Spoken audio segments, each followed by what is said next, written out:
Hey, folks. Today's episode is sponsored by one of my favorite sponsors. Of course, I'm talking about sunsetlakesebede.com. Here's the sign. Upside down. And it's upside down, ladies and gentlemen. It is sunsetlakesebede.com. You will notice, however, I am hiding the coupon code. Why? Because our friends at Sunset Lake know it's not always easy to feel thankful these days. So they wanted to extend their thanks to this show, our amazing listeners, and a special shout out to Brian for basically clearing out the volume of their lifted tea. They You're don't welcome, even have Sunset. they saved on warehousing costs this year. The first way they're saying thank you is by making a $5,000 donation to the Vermont Food Bank in the wake of all the SNAP cuts and delays and whatnot. That type of support is desperately needed, and that's the type of company these guys are. SunsetLakeSebede.com.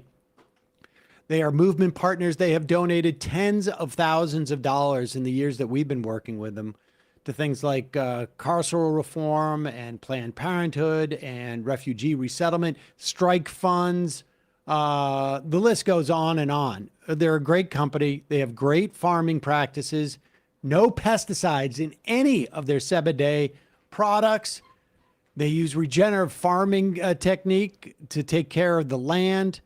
Just all around great business practices, great political practices, and great farming practices.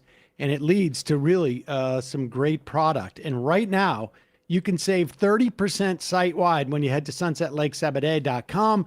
Use the code Friday25. That's the word Friday and the numbers 2 and 5, no spaces.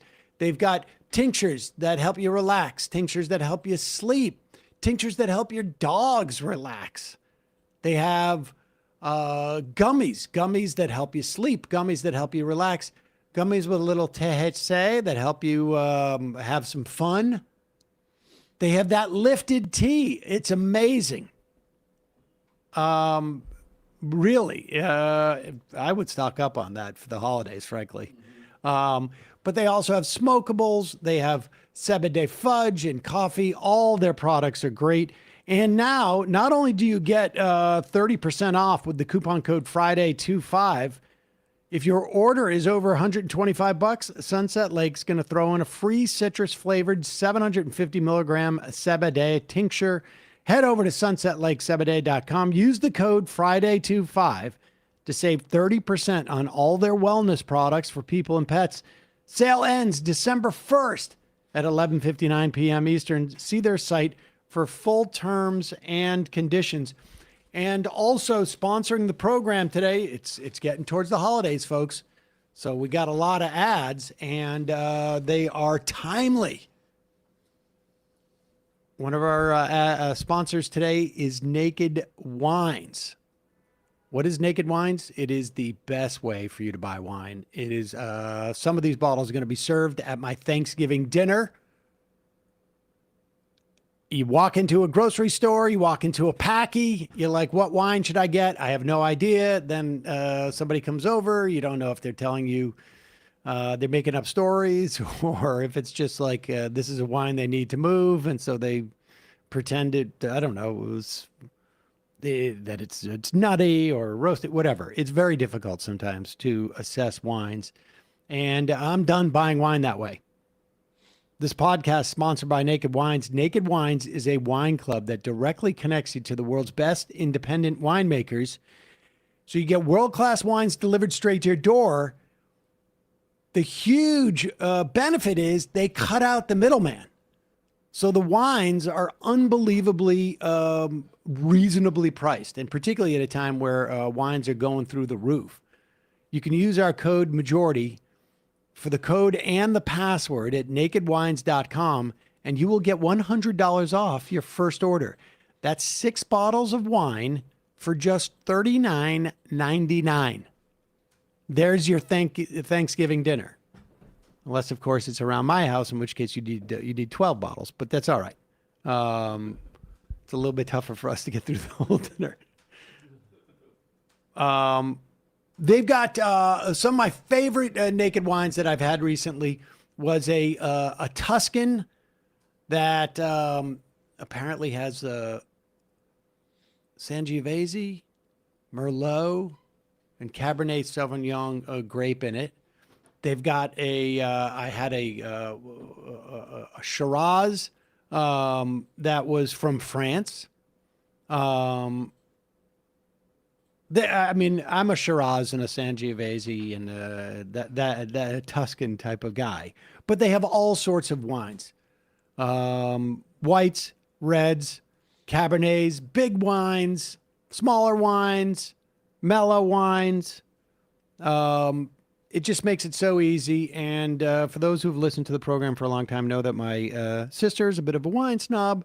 And when she okays wines, then you know they're good. Naked Wines has been around for over 15 years and backs over 90 independent winemakers around the world to make wine you love to drink. Now is the time to join Naked Wines community. Head to nakedwines.com/majority. Click enter voucher. Put in our code majority for both the code and the password. You'll get $100 off your first order. That's 6 bottles for only $39.99 with shipping including. That's $100 off your first 6 bottles at nakedwines.com/majority. Use the code and password majority to get 6 bottles of wine for $39.99. Really easy service. Super easy to pause if you don't want to, if you're going away or you've had enough wine for the time being. Check it out. We'll put all that in the podcast and YouTube description. Now, time for the show.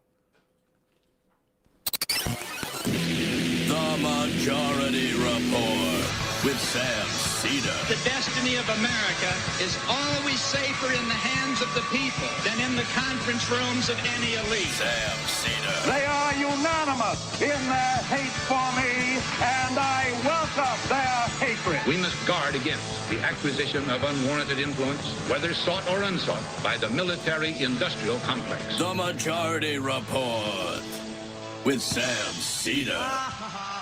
Ever get the feeling you've been cheated?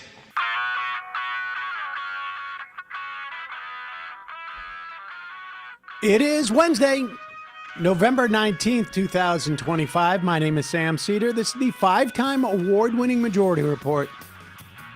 We are broadcasting live steps from the industrially ravaged Gowanus Canal in the heartland of America, downtown Brooklyn, USA. On the program today, Hunter Demster, co-founder of Vecindarios 901, a rapid response community organization in Memphis, Tennessee that monitors ICE operations and trains immigrants about their rights to protect their community. And then Sabina Aguerre, a Starbucks barista from Columbus, Ohio, on to discuss the ongoing strike against Starbucks and the consumer boycott. And, of course, contract negotiations to the extent that there are any. Epstein file disclosure bill headed to Trump's desk after voted on quickly in the Senate. Who knows what he's up to? Meanwhile, Trump authorizes the CIA to engage in covert actions in Venezuela. That same Trump regime, yeah, I know. Don't tell anybody. Don't tell anybody. Trump regime announces that they are beginning the dismantling of the Department of Education. A Trump-appointed federal judge blocks Texas's redistricting as a racist gerrymander. Midterms are looking a little more bleak for Donald Trump right now. ICE wrapping up in Charlotte, North Carolina, supposedly, as job sites grind to a halt, and 20% of students skip school on Monday. Federal judge rules in favor of Meta, finds it was not engaging in anti-competitive practices. Crappy ruling.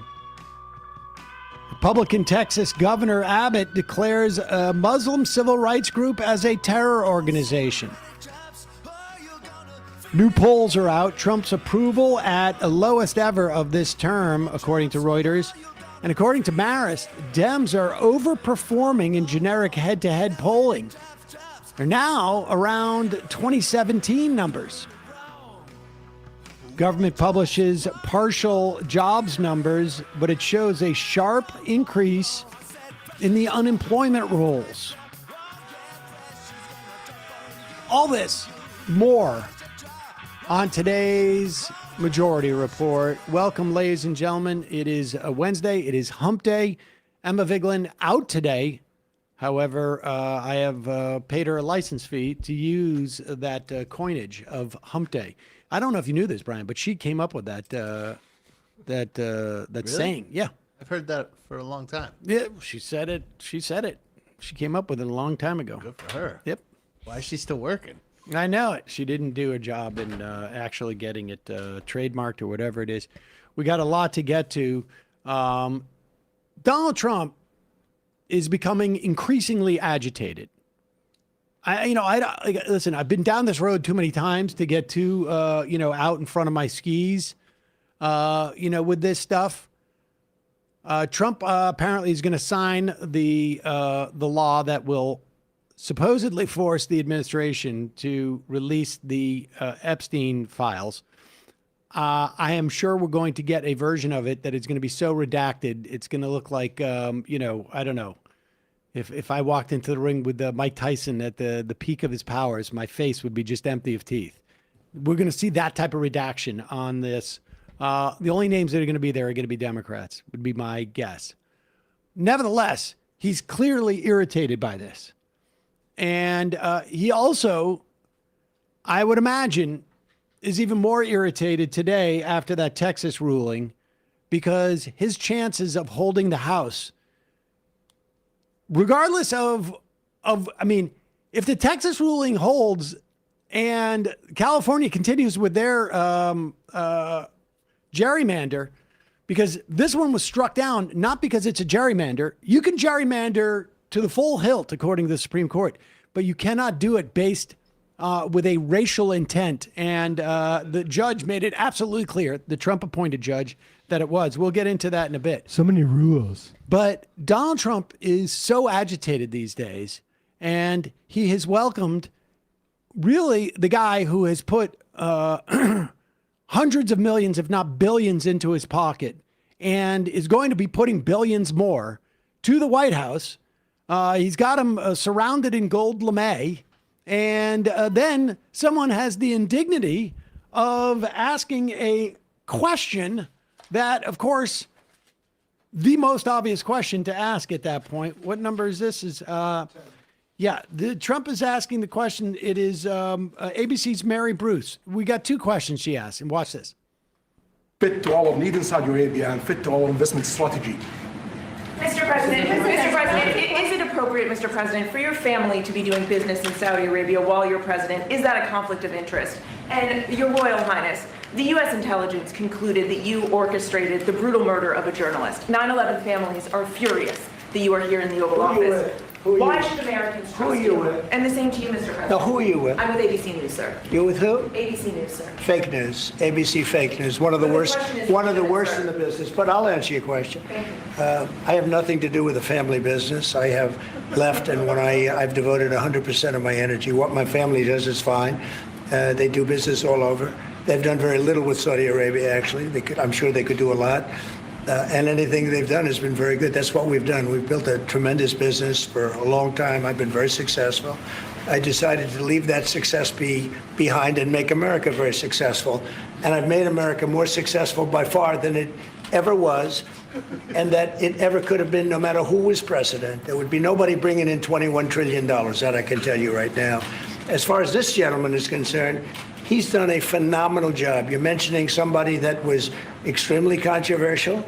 A lot of people didn't like that gentleman that you're talking about. Whether you like him or didn't like him, things happen. But he knew nothing about it. And we can leave Pause it it for a second. Just for those of you who are younger, perhaps, or weren't paying attention to the news, the thing that happened to Khashoggi, who was a writer for the Washington Post and a green card holder, I believe, was that he was tricked into going to the embassy. He was met there, the Saudi embassy in Turkey, if I'm not mistaken, Istanbul. and was then met with a cadre of thugs sent by MBS. Now, this is not my assessment of this. This is the U.S. intelligence assessment of this. And then was killed and chopped into small pieces and then put into, what was it, a vat? A tandoori well. A tandoori well with goat so that the body wouldn't smell that much. Well, And they literally burned it. chopped up into pieces and burnt. Stuff happens. And that's the stuff that happens. And it might be the case that, and sometimes he wrote some controversial things. So, The journalist? Yeah, there you go. We can move on to part 2. Let's move on to part 2. So here's Donald Trump. He's very, very upset. You don't speak to my patron / guest in the White House that way. Yeah. You don't embarrass my guest. I can't. I said this when the Bahrain guy was there too, but do you think the MBS is like, this is a little gaudy? Exactly.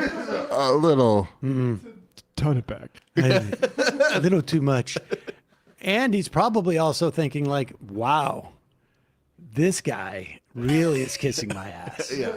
I mean, I've had my ass kissed, but this is really like, this is unbelievable. I mean, I've had people killed by just simply nodding my head and have them chopped up into pieces. But this guy over here, he is kissing my ass for $2 billion. Go ahead. 6 months. I mean, I don't do these reports. They say 0 people have been able to come in. Is that pretty good? Mr. President, why wait for Congress to release the Epstein files? Why not just do it now? You know, it's not the question that I mind, it's your attitude. I think you are a terrible reporter. It's the way you ask these questions. You start off with a man who's highly respected, asking him a horrible, insubordinate, and just a terrible question. And you could even ask that same exact question nicely. You're all psyched up. Somebody psychs you over at ABC. They're going to psych. You're a terrible person and a terrible reporter. As far as the Epstein files is, I have nothing to do with Jeffrey Epstein. I threw him out of my club many years ago because I thought he was a sick pervert. But I guess I turned out to be right. But you know who does have?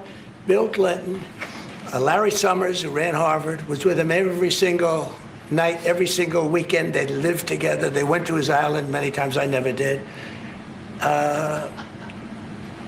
Andrew Weissman, I hear. All these guys were friends of his. You don't even talk about those people. You just keep going on the Epstein files. And what the Epstein is a Democrat hoax to try and get me not to be able to talk about the $21 trillion that I talked about today. He seems a little irritated. You know what they should have done is if he had all this information on the Epsteins and the Democrats, he should have released that. I know. It's a hoax, but it also implicates them more than me. It's totally fake by the Democrats, but they're all going to boomerang and how could you ask this poor man, and not literally poor, and also not poor in any way. How dare you? Insubordination. I think we should let this roll a little bit longer because the FCC stuff, I think. Oh, yeah. You keep going. Yeah. It's a hoax. Now, I just got a little report, and I put it in my pocket, of all the money that he's given to Democrats. He gave me none, 0, no money to me. But he gave money to Democrats. And people are wise to your hoax. And ABC's, your company, your crappy company, is one of the perpetrators. And I'll tell you something. So why not just sign it now? I think the license should be taken away from ABC because your news is so fake and it's so wrong. And we have a great commissioner, the chairman, who should look at that because I think when you come in and when you're 97% negative to Trump and then Trump wins the election in a landslide, that means obviously your news is not credible and you're not credible as a reporter. So I've answered your question. You should go and look at the Democrats who received money from Epstein, who spent their time. Larry Summers was with him all the time. Okay. I mean, I don't want to, it's important. He's right about Larry Summers. Just about everything else was incorrect, however. But nevertheless, let the chips fall where they may. I'm very happy to hear all that, but it is quite clear this is a very, very agitated man. Very, very agitated. And we can't know exactly what's agitating him, but we get a hint. We get a hint. And his polling is not helping him. And I can only imagine how he's reacting in the White House now, because those last 2 years of his presidency are going to be a lot less fun, it seems to me, if Congress is hauling in his family members to find out exactly how much money they are making in Saudi Arabia. And it's really going to screw up his real estate plans in Gaza, would be my guess. A couple of words from our sponsors, and then we'll be talking to Hunter Demster, co-founder of Vecindarios 901, which is a rapid response community organization in Memphis, Tennessee. First off, I want to say thank you to Snarky Norsky, who sent us some gifts in the office for the holidays. Very much appreciated. Also, it is the giving season, as you know. There have been massive cuts to foreign aid. We have lost, it's quite possible by now, literally tens of thousands, if not hundreds of thousands of children have died because of these cuts that were made by the Trump regime. It's hard to know what's actually happening on the ground. It's also hard to know how to help. GiveWell.org doesn't claim to have all the answers, but its team of researchers are analyzing the impact of foreign aid funding cuts in real time. They are identifying highly cost-effective ways to save and improve lives and sharing what they're learning for free so that everyone can have a big impact. GiveWell has spent 18 years researching global health and poverty alleviation, only directs funding to the highest impact opportunities they found. Over 150,000 donors have already trusted GiveWell to direct more than $2.5 billion. Rigorous evidence suggests these donations will save over 300,000 lives and improve the lives of millions more. You can find all of their research and recommendations on their site for free. Thanks to the donors who chose to sponsor their research, GiveWell does not take a cut from your tax-deductible donation to their recommended funds. I've been using GiveWell for, maybe close to a decade. I have found a lot of great charities there through the years. I have been really genuinely impressed by the research they do and the way they hold themselves to account. They have a whole vertical of mistakes they have made in the past.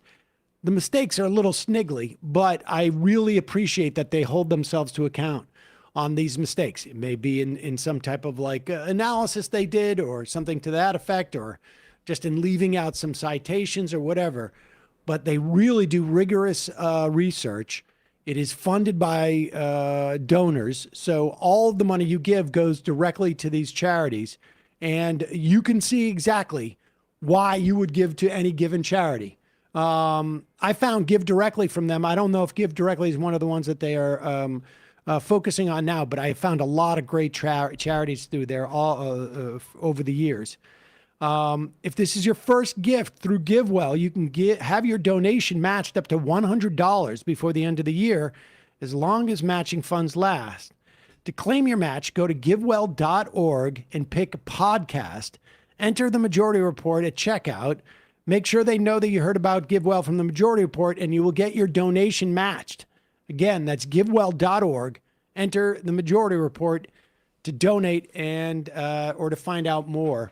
We'll put a link to givewell.org in the YouTube and podcast description. Also sponsoring the program today, another product that I've been using way before they ended up becoming a sponsor, and it's Delete Me. Fairly obvious why I might want to use Delete Me. Delete Me makes it easy, quick, and safe to remove your personal data online at a time when surveillance, data breaches are common enough to make everyone vulnerable. Of course, also doxing and whatnot. I will tell you, This does not happen to me, but it happened to my sister. She got a phone call. They supposedly knew her name. They didn't know what bank, but they took a guess, and they said there's a weird check situation and blah, blah, blah. And that's what they do. They get information from the dark web, or they buy your broker information from brokers, from media brokers, and they put it together and they go on fishing expeditions, or they steal your identity. And Delete Me takes all of that stuff that media, that brokers sell, and you can Google it and find like one of these People Finder or whatever it is, and you will see that all this type of information is there. Delete Me knows your privacy is worth protecting. You sign up, you provide Delete Me with exactly what information you want deleted. Their experts take it from there. And then Delete Me sends you regular personalized privacy reports. So they show what they found, what they've removed, where they found it, et cetera, et cetera. And they do this on a regular rolling basis because these broker sites, these data broker sites, repopulate. So Delete Me is not a one-time service. It is constantly chugging in the background. Not on your phone, but I'm saying it's they're constantly working for you. Thanks to Delete Me for sponsoring the Majority Report. Take control of your data.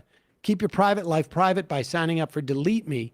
Now at a special discount for our listeners, get 20% off your Delete Me plan when you go to this website, joindeleteme.com/majority.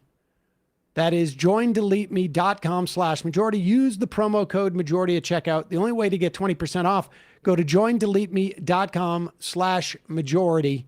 Enter code majority at checkout. That's joindeleteme.com/majority. Code is majority.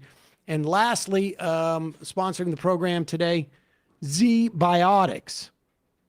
Z-Biotics is a pre-alcohol probiotic drink. It is the world's first genetically engineered probiotic. It is the first drink that I had on the night that Mom Donnie won. So we were able to go into and the next day I felt fine. And I can tell you, if I had not had my Z-Biotics beforehand, if that was not the first drink of the night, I would not have been as good a shape the next day. I went to another social function, if you can believe it, just on Monday night for a couple of hours. But I had a couple of drinks, but the first one I had was Z-Biotics pre-alcohol probiotic drink. And next morning, I feel great. It was invented by PhD scientists to tackle rough mornings after drinking. Here's how it works. When you drink, alcohol gets converted into a toxic byproduct in your gut.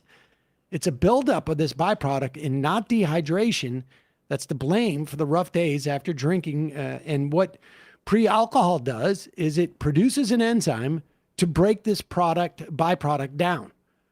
Just remember, you make Z-Biotics your first drink of the night, you drink responsibly, you'll feel your best tomorrow. You want to work out, you work out. You want to just walk to work, you want to do a 3-hour podcast, you can do it. Honestly, I notice a big difference the next day. You can make the most of every toast, tailgate, and touchdown this holiday season. Just don't forget to bring the pre-alcohol along for the ride. Go to zbiotics.com/majority to learn more and get 15% off your first order when you use majority at checkout. Z-Biotics backed with a 100% money back guarantee. So if you're unsatisfied for any reason, they're going to refund your money. No questions asked. Remember to head to zbiotics.com/majority. Use the code majority at checkout. You will get 15% off. All of that info in the podcast and YouTube descriptions. Quick break. When we come back, Hunter Demster.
We are back. Sam Seder on the Majority Report. Emma Vigeland out today.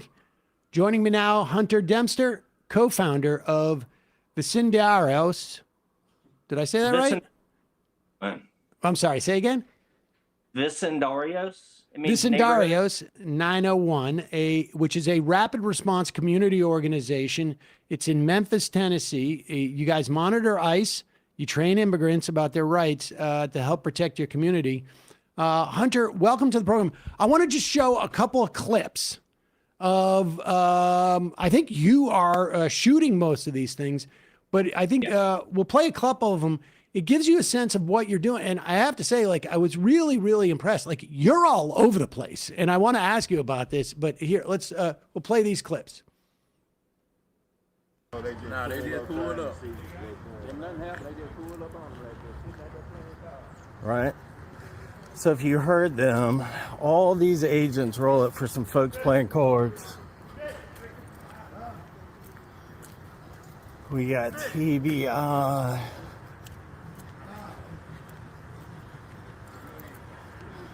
FBI, IRS. Okay, I'm just keeping. All right, let's play another one. Those are people playing cards. We'll get another one up here.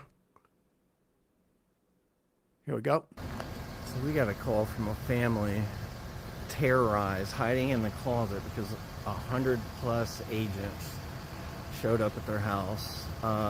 They asked for a warrant. They didn't provide it. The agents busted in the door. And all the ICE agents stole their fucking children. These are ICE agents right here holding the babies. All HSI, which are the main culprits and the state troopers. Those are the two main ICE operatives in the Memphis task force. All federal agents are asking for papers, so they're all ICE agents. But these are explicitly ICE agents. And they stole this fucking baby, y'all.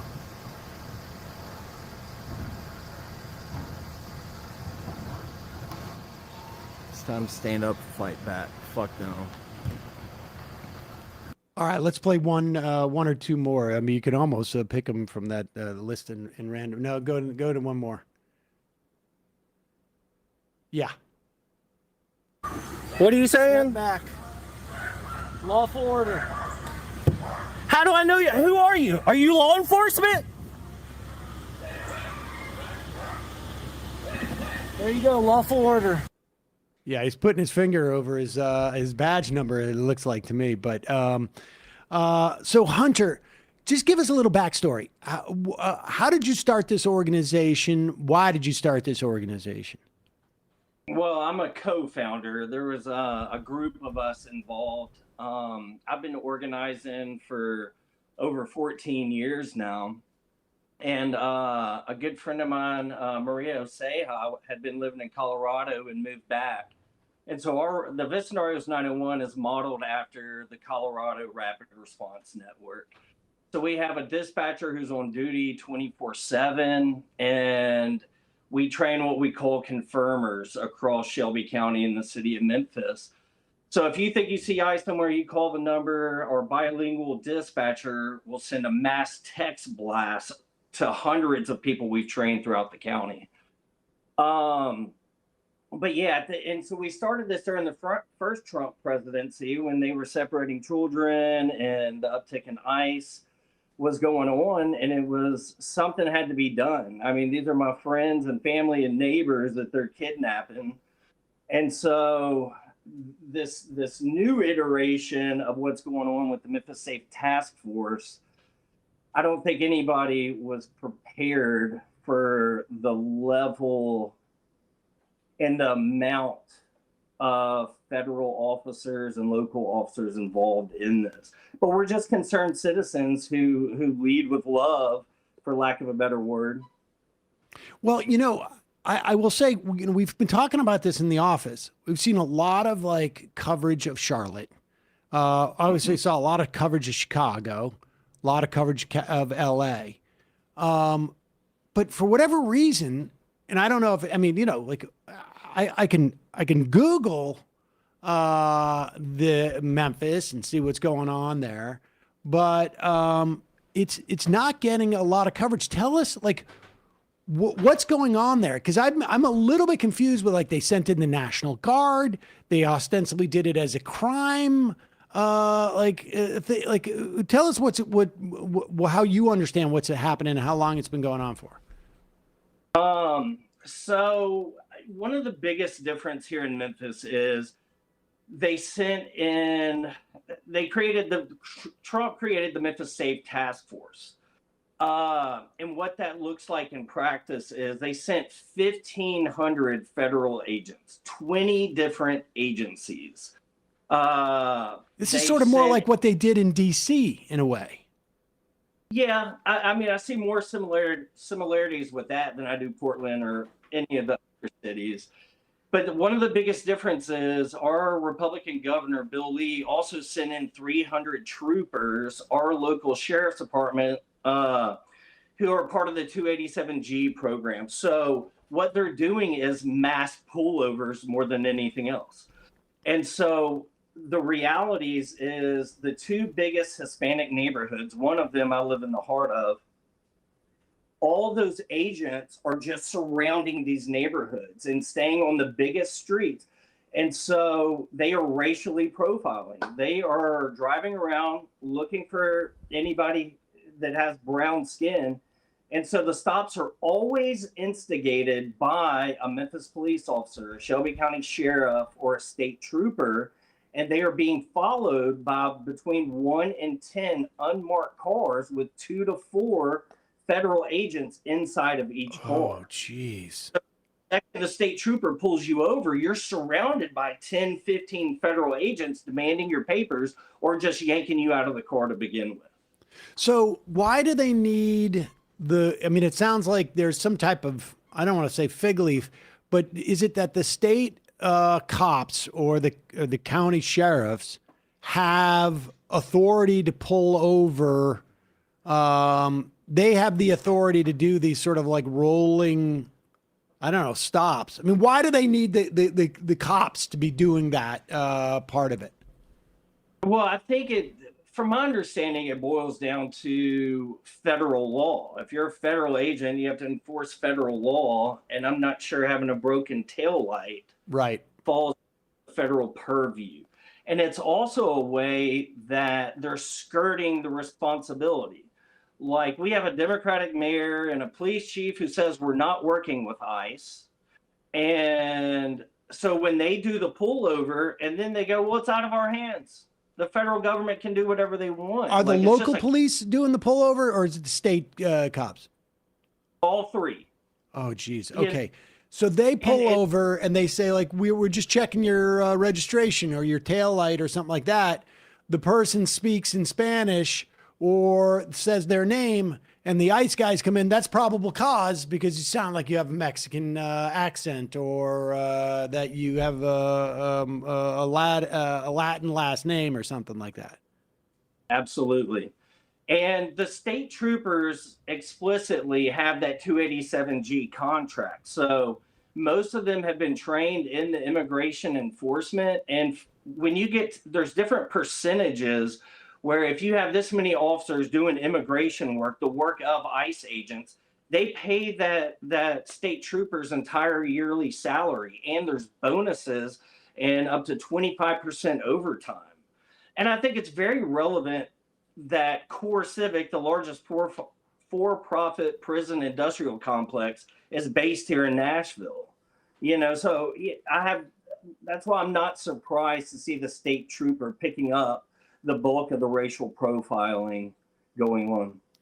So give me a sense of, like, do you guys have, in Charlotte, the word is supposedly that the surge of ICE people are going to be pulling out of there in the next couple of weeks, or next couple of days, I'm sorry, and then moving down to New Orleans within the couple of weeks.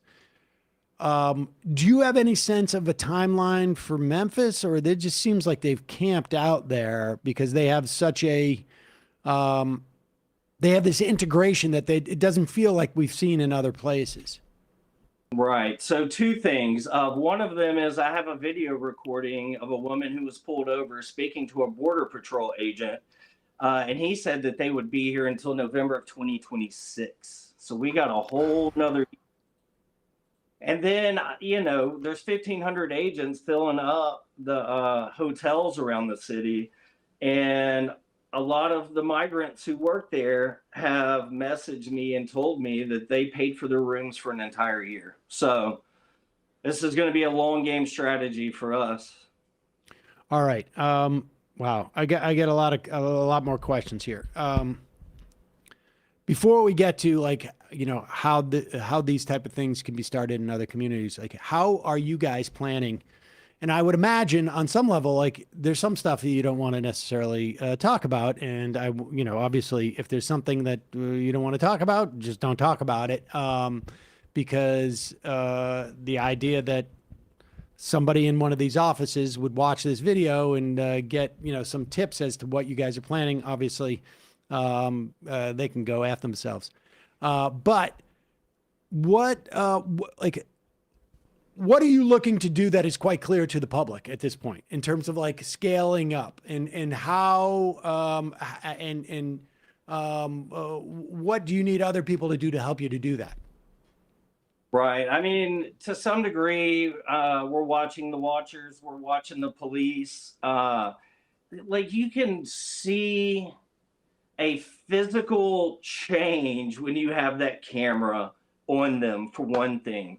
We're also adapting other strategies from across, the different cities that had this going on. Like we just purchased over, thousands of whistles. We're doing monthly trainings, and we've had over 100 people at each training coming out.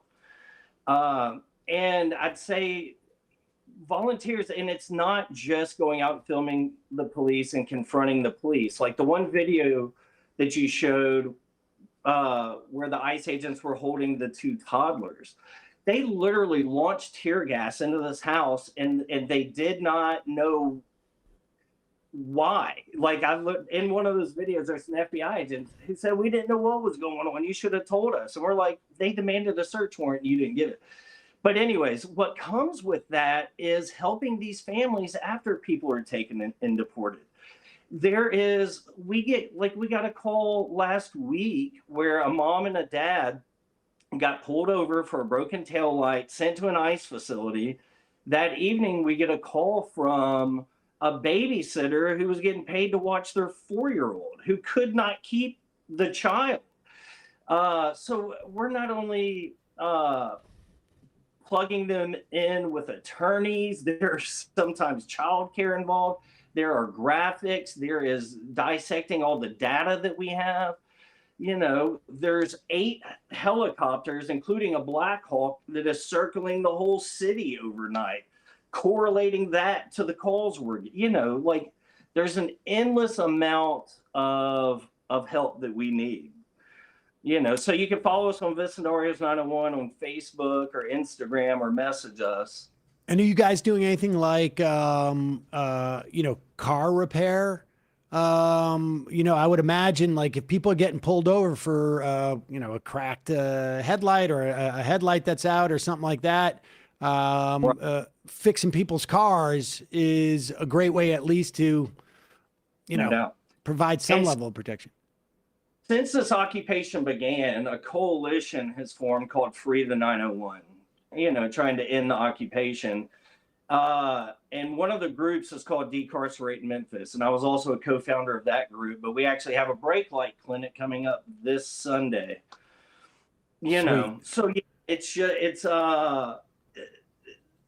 once again, the surge and the amount. Prior to this, we were getting 3 to 5 calls a day. Lately, we've been getting 140 calls a day. Oh, geez. So it's been real hard to scale up as quickly as we have needed to, but we're managing. Where can people give donations again? If you can find us on Facebook, Vecindarios 901, we have a Venmo link and a Cash App link. But we're a complete grassroots organization. We're not a 501c3. At the end of the day, we don't want to be beholden to that right now. Right. Especially with Trump coming after groups like this and getting. You don't have to explain that to me. we'll put a link to your Facebook page so that if people want to send money via Venmo or however they can do so. What would you suggest? We know that ICE is heading down to New Orleans. I imagine they're going to come to New York. I imagine they're going to come. I don't know the other cities, but we can imagine they're going to be going to other urban centers around the country in a concerted effort. Which is not to say they're not heading to rural areas, but it's just not the same. They don't have the same return on investment, I guess, for them. What would you suggest?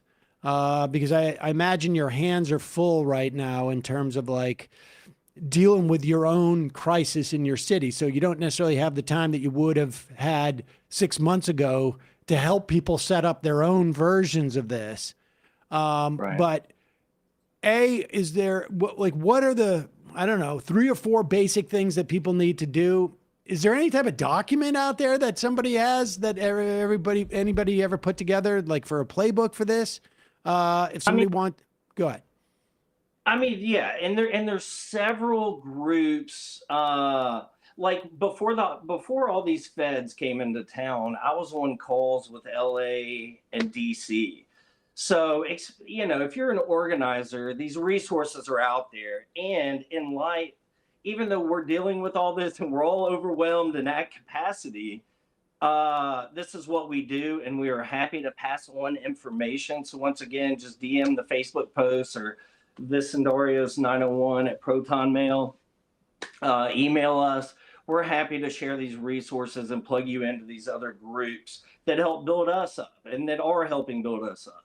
So, well, and do you guys have like a Blue Sky or a Twitter profile? Are you guys posting the videos in any of these? Like, how do you use the videos? Like, what is the value of them to you, aside from obviously like the changes that you described in the ICE thugs response when they see a camera there? But what's the utility of the videos after the fact? All right. So when Vecindarios was first founded, we were getting a lot of calls that suspected ICE activity, but it was really just the Memphis police doing an operation, and ICE wasn't involved at that point. So we would do a social media post with pictures or a video saying this is a Memphis police operation, not ICE. So it's warning the public about where these officers currently are. The difference nowadays is all 1,500 federal agents are acting as ICE officers, right? So we've had to shift. And so if the feds are doing their pullovers, it's confirmed ICE activity with HSI, Homeland Security Investigations, leading the charge. And that just makes me think about like one of the differences that Memphis may be falling under the radar again is, when you're sending, what's his name, Bovino, whatever, and he's sending his thugs in, he comes in like a damn hammer. That's not necessarily what's happening here. Right. There is Border Patrol agents, there is ICE agents, but you're just as likely to run across an IRS agent holding an assault rifle at a traffic stop, right? Demanding papers. So, yeah. That's nuts. It's wow. And do you guys post the videos? Yeah. On Facebook, is that it? And Instagram? Instagram and Facebook primarily. We're, eventually we'll expand, but we've just had more pressing issues right now, and most of the Hispanic community tends to be Instagram and Facebook here more than some of the other social media apps. But once again, nobody's off limits in Memphis, and I think it's very relevant to point out that these predominantly Hispanic neighborhoods are some of the most mixed neighborhoods in the city. And in 1 month, they wrote 20,000 traffic tickets. They are throwing charges on anybody they can, trumped up charges for any reason that they think that they can get away with it. And it is a daily occurrence that I go up and I'm at a scene, I'm filming the police, I go up and talk to the person.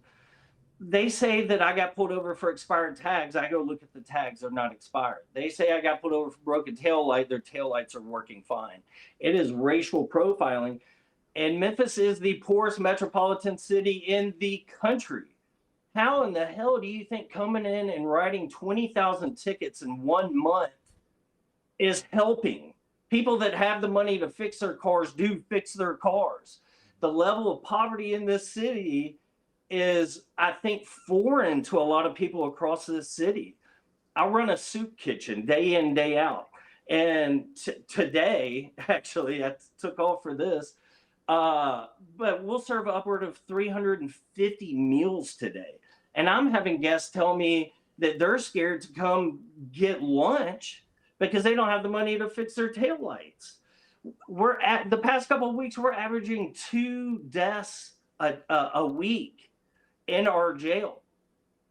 You know, like, and my friend Brad Watkins made a great analogy. He said, if your restaurant's having problems, you can't just bring in 20 new servers. You got to have cooks. You got to source your meat. You got to have all these other things in place, you know. And so once again, it's just the whole operation just feels like a setup.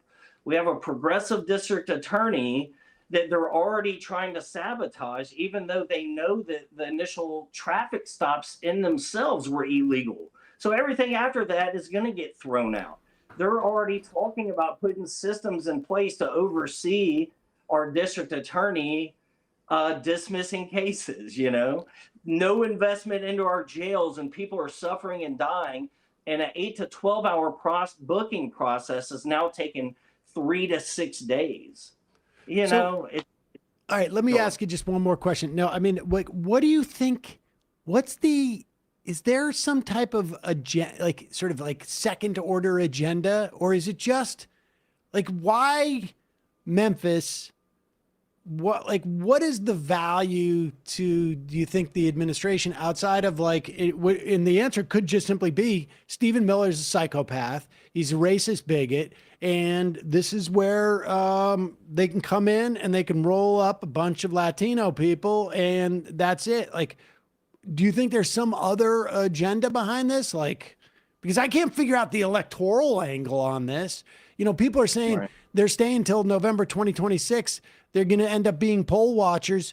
Okay, it's possible. Like, that's a huge investment by the federal government to win some local elections. I mean, it's not like, you know, you guys are sending a bunch of Democrats to Washington. What else could it be, do you think? I mean, to me, it does feel like a testing ground in all these different cities. Like, can we even deploy the National Guard? Will these federal agents fall in line and do whatever we tell them to do? And like you said, I do think the heart of it is just based in racism and the historical relevance of Memphis and the civil rights and being the blackest city in the country. You know, it's like, let's go in there and put our foot on their neck and get these folks under control, you know. But at the end of the day, you know, people are scared to leave their houses.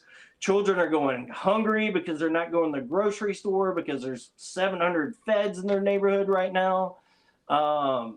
More licenses are getting suspended because people don't have a way to get to court or the money to pay these fines. You know, and once again, my biggest concern is when already the Hispanic community is not leaving the house unless they have to, right? So when these numbers start dwindling down and their press releases aren't as glamorous as they were, then what happens? Yeah. Well, we're going to link to all of your to your Instagram, your Facebook page. We'll grab the Venmo too and put that in our podcast and YouTube description. Try and send you as much help as we can. If you got videos that you want us to play, obviously, you know, we're going to be following you on Instagram, so we'll probably pull a bunch of those. But if there's ones that you need to get out there, obviously, really just have great admiration for the work you're doing and really appreciate you taking the time.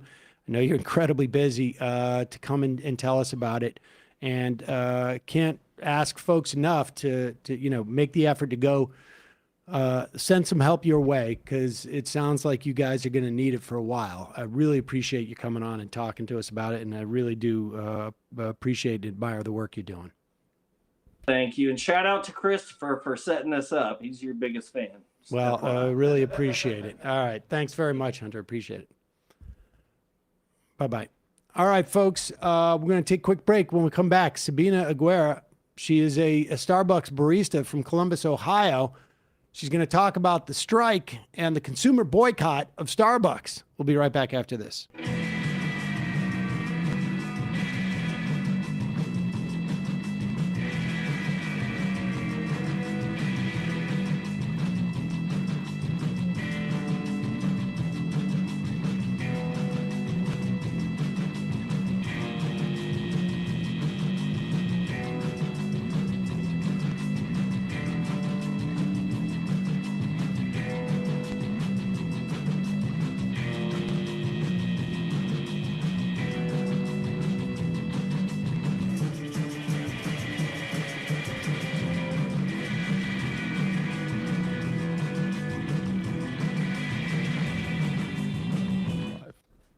We are back. Sam Seder on the Majority Report. Emma Vigeland out today. Pleasure to welcome to the program Sabina Aguerre, Starbucks barista from Columbus, Ohio.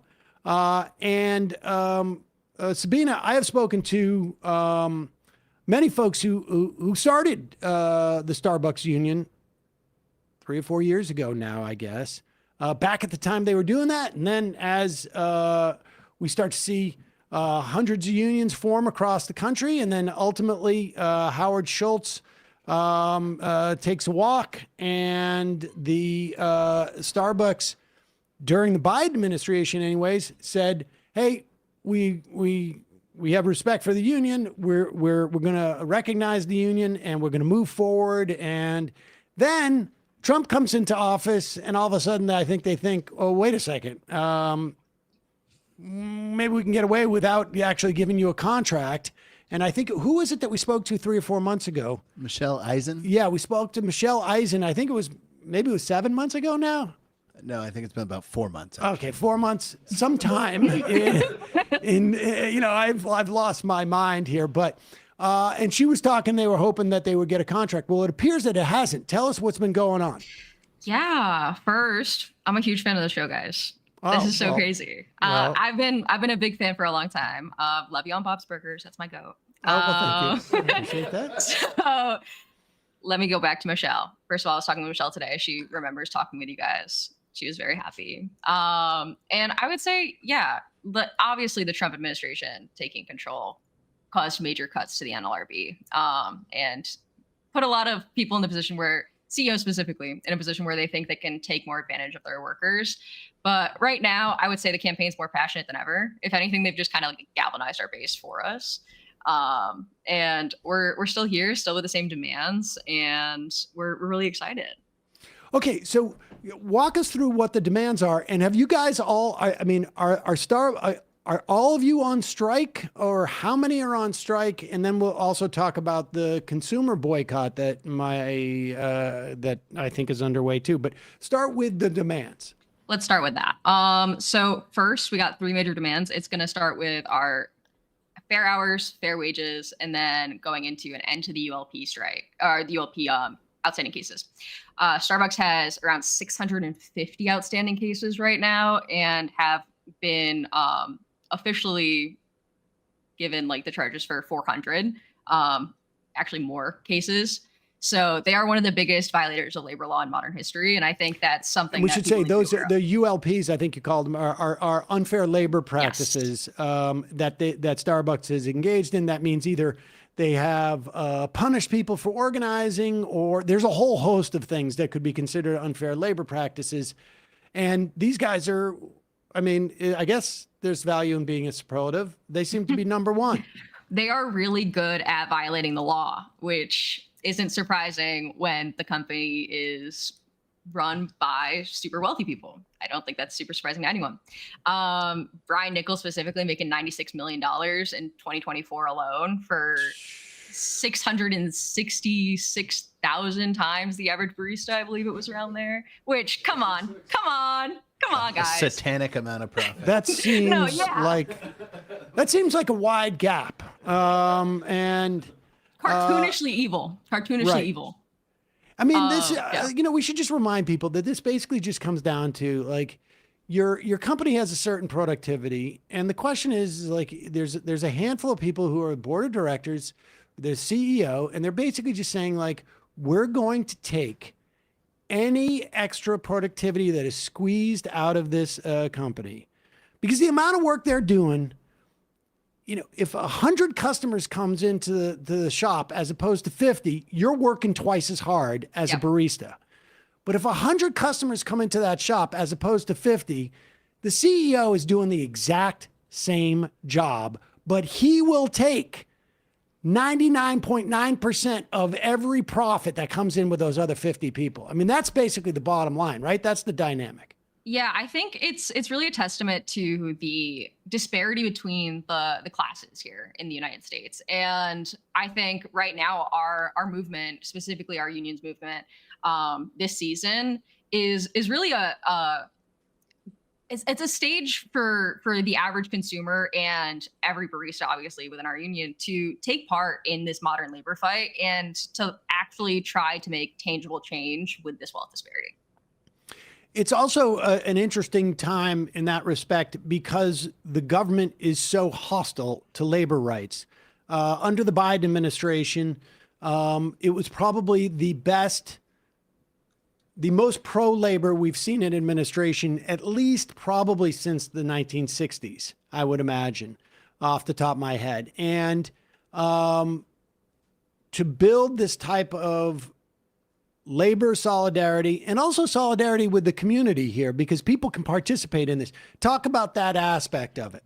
Yeah, I think obviously right now we're calling for all consumers to stand with the baristas on strike, to not buy Starbucks and stand with their workers. And aside from that, we also have our nocontractnocoffee.org, which is a pledge people can sign, and it also gives them some options to like stay informed on their local campaigns. Here in Columbus, Ohio, we have some social media for our local campaigns, and obviously we encourage people to come out to pickets, which is always great. But I think the most viable thing for most consumers will be to not buy Starbucks, to not cross that picket line, right? And I think that's our job as people in this fight, is to stand with other workers. How is there a way that people can really, outside of not buying a Starbucks, is there a way that they can communicate that they're not buying Starbucks even more? I mean, I don't know how you like double down on my not buying Starbucks, but is there a way to that gets communicated? I think the pledge is honestly the best way for a lot of people to get involved. And we're all over the place, right? Our campaign's everywhere. So there is at least probably one shop near you that's union that you can go out to. I know, especially in New York, there's a bunch of shops. I'm sure you guys saw Zorhan at one of the practice pickets there earlier on. So there are plenty of things going on for people to get involved in. And a lot of that goes back to following our union social media and following your local social media and getting involved in that local environment. All right, great. And we can find all those links at, what is it? nocontractnocoffee.org? That'll be it. Okay, great. Well, Sabina Aguerre, did I pronounce your name right? If you listen to the show, you know I can't pronounce anything, right? So I don't feel the same pressure. I knew it. I don't feel the same pressure since you've watched the show that you know I can't pronounce any name. No, it's Aguerre. It's Aguerre. Mexican. Aguerre, yes. Yeah, no, that's definitely what I'm saying. Is the same thing. Aguerre. Okay, good. But I really nailed Sabina, so I felt good about that. You did. Fully. All right. Well, thanks so much. We'll, of course, link to nocontractnocoffee.org. People can go there, sign the pledge. Extra, don't buy Starbucks these days. And good luck to you guys. And, we'll check in with you soon. Really appreciate it. Keep your eyes out, guys. We're only growing. We're getting more passionate. Terrific. All right. Thanks so much, Sabina. Really appreciate it. Thank you, guys. All right, folks. That does it for the first half of the program. I am going now to sign my no Starbucks pledge.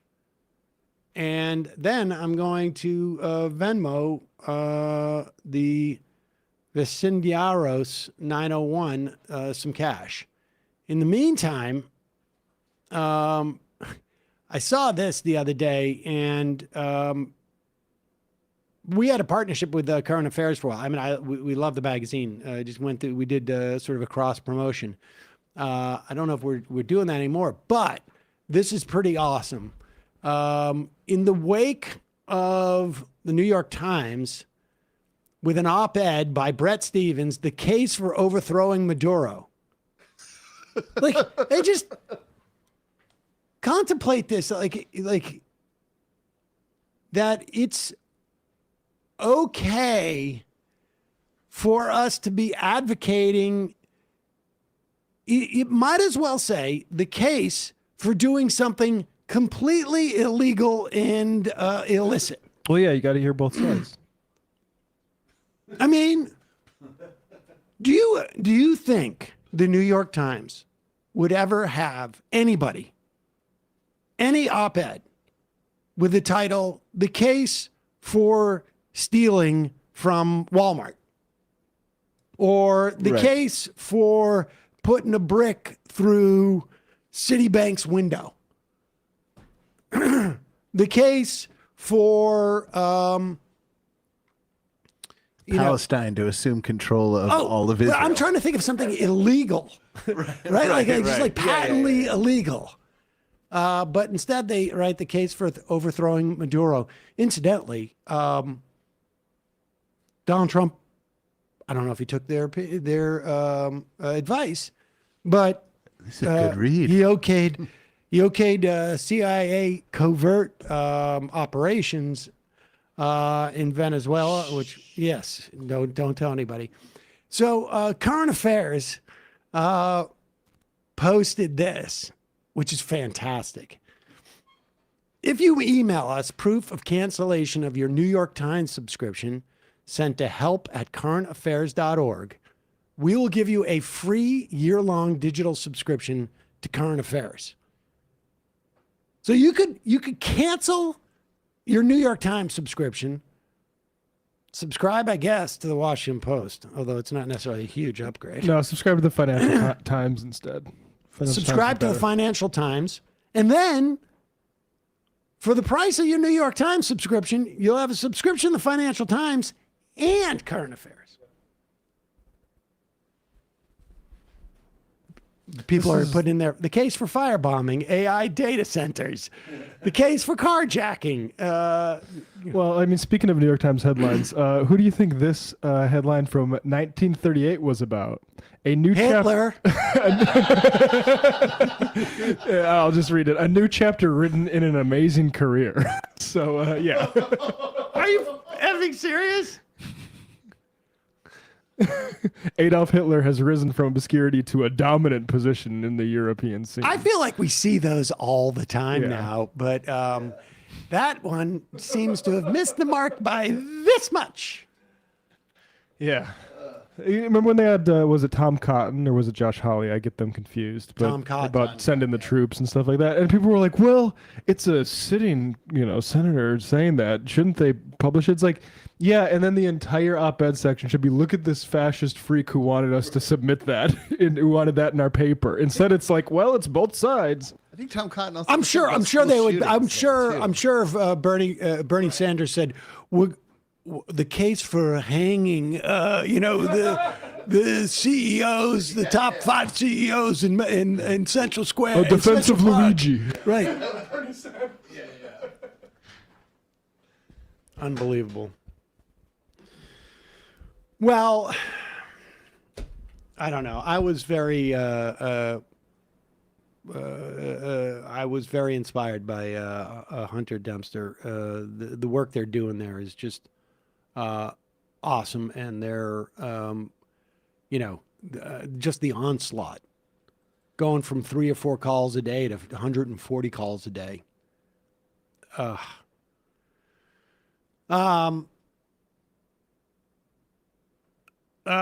Yeah, rather than join the program today, go contribute to Vecindarios 901. We'll put a link in the podcast and YouTube description. Or send them some coffee from Just Coffee at justcoffee.coop. That's actually a tweefer, because I am quite sure they must be drinking a lot of coffee, going through a lot of coffee. We're gonna try and get some whistles for the majority report. We're gonna try and get them at cost. We're gonna try and find some. I don't know. The ones we found are pricey, which, you know, again, we're gonna sell them at cost, but I want to be able to get them to a lot of people. And someone just had an idea of I saw of 3D printing these things, and you can do so for relatively inexpensively. And so if somebody has a 3D printer, like one that's got some durability and wants to make some of these whistles, we will pay for all of the cost associated with it. The spool of plastic and shipping them to us, and we'll do all that. But I don't know. You can send us an email at majorityreporters@gmail.com. Matt, Left Reckoning, Jacobin, who knows what other shows? Yeah, Left Reckoning yesterday. We talked a little bit about Andrew Schultz, his position on justice and due process with Charlemagne. The funniest thing about that is they set their show in a library. I know. Like, and it's called Brilliant Idiots. Yeah. So they're like, look at these books we didn't read. Yeah, like two guys that have never opened up a single book. But and then I also talked to Daniel Boguslaw about the Epstein files, particularly the Larry Summers and Reid Hoffman angles of that. So check that out. Patreon.com/Left Reckoning. I think we should leave. Where should we reach out for 3D printing them? Send us an email at majorityreporters@gmail.com. Put into the subject line whistles, and we'll take a look at it. We'll see what we got. Somebody's saying you can get a bunch on eBay, but we're looking to do these whistles that people use. You know, they got to be loud. They got to be loud. All right, quick break. Fun half. 3 months from now, 6 months from now, 9 months from now. And I don't think it's going to be the same as it looks like in 6 months from now. And I don't know if it's necessarily going to be better 6 months from now than it is 3 months from now. But I think around 18 months out, we're going to look back and go like, wow. What? What is that going on? It's nuts. Wait a second. Hold on for a second. The Majority Report. Emma, welcome to the program. Hey. Matt. What is up, everyone? Nomi Key. You did it. Let's go, Brandon. Let's go, Brandon. Bradley, you want to say hello? Sorry to disappoint everyone. I'm just a random guy. It's all the boys today. Fundamentally false. No, I'm sorry. Women's Stop talking for a second and let me finish. Where is this coming from, dude? But dude, you want to smoke this 7A? Yes. Hi, me? Is it? Yes. Is this me? Is it me? It is you. Is this me? Hello? Is this me? I think it is you. Who is you? No sound. Every single freaking day. What's on your mind? Sports. We can discuss free markets and we can discuss capitalism.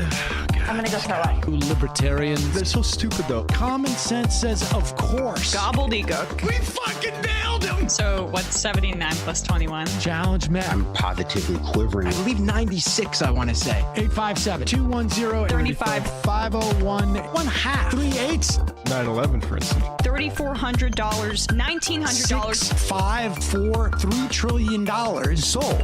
It's a zero-sum game. Actually, you're making me think less of it. But let me say this. Poop. Call it satire. Sam goes, it's satire. On top of it all, Yeah. My favorite part about you is just like every day, all day, like everything you do. Without a doubt. Hey, buddy, we see you. All right, folks. It's just the week being weeded out, obviously. Yeah, sun's out, guns out. I don't know. But you should know. People just don't like to entertain ideas anymore. I have a question. Who cares?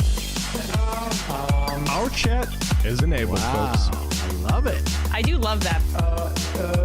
Look, gotta jump. Gotta be quick. I gotta jump. I'm losing it, bro.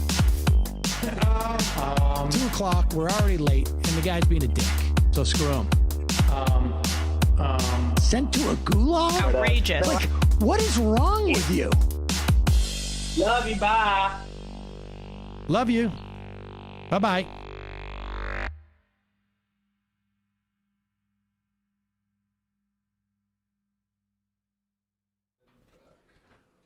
We are back. Sam Seder, fun half, Majority Report. Emma Vigeland out today. Is she in California or something? I mean, probably taking meetings. She probably could be meeting with agents, or maybe she's at a premiere. I don't know. A little suspicious timing. Yep. Sean Splin says you're all 6 to 7 times funnier than Bill Maher. 6, 7. A little bit of a. You've got a kid, so you definitely know that one. I definitely know that one's the only one I know. H. John Cedar says 3D print shofars, please. Cajal Beetle says Sam Cedar, you can blow my whistle, baby whistles. Okay.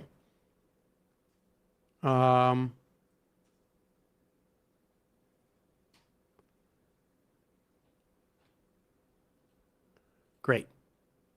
Let's go. Oh, okay.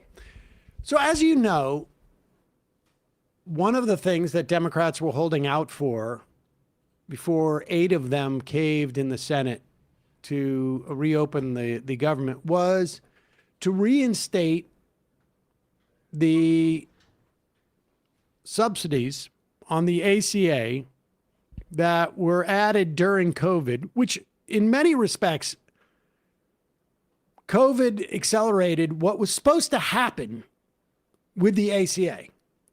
Even the neolibs who promoted the ACA at the time, and I was doing this at that time, the ACA, what was it? ACA PPI? What was the official name of it? Is it PPA. PPA, Patient Protection Act, the Affordable Care Act and Patient Protection Act. The patient protections were you stay on your health insurance, your parents until you're 26. There's no rescissions. There's no lifetime caps. There's no yearly caps. There's no pre-existing conditions that you can be charged extra for. Those were the patient protections. That part of the bill actually quite good. It basically said that it was basically like a lemon law for health insurance, where you can't buy the health insurance and then find out after you get hit by a bus, they're like, oh no, you had a yearly cap of $35,000 and sorry, you got a $400,000 bill because you got hit by a bus or you got cancer. So the patient protection part of the bill worked. The Affordable Care Act was for people who are outside of employer-based health insurance. We're going to create these exchanges. You're going to compete on these exchanges, private insurers are, and then we're going to subsidize these private insurers so they know they're going to get a certain amount because that's the way that insurance works. This is really important. Now, it would be far more efficient to have a single payer system that everybody's on because that's the way insurance works. The bigger the risk pool, the more people in the pool of people, the more that risk is dispersed amongst more people. And you, sir, and you're then, a pretender. And then, sorry. And then, I hit the wrong button. And the more that is spread out more amongst people, the lower the insurance is. The least expensive, the less expensive it is. This is just the basic concept of insurance. You cannot be the only person paying into fire insurance in your town and have a company that's going to sponsor that insurance. It's just not going to be worth it to them. Too risky. And so the subsidies were expanded to people making up to 400% of poverty. They didn't have, it got lesser as you got there. But insurance rates are skyrocketed for people who are not covered by their employers because the subsidies got rolled back. And then the insurance companies say, like, oh, this is going to be more expensive for us, so we'll raise rates. So not only are the subsidies not coming in, the rates have gone up. So Democrats want to continue those subsidies. Bernie Sanders has a plan to expand on this, and we'll get to that in a moment. But how are Republicans responding? They are trying to convince you again, that health insurance, whether it's private or public, is not really important. That insurance isn't really a thing.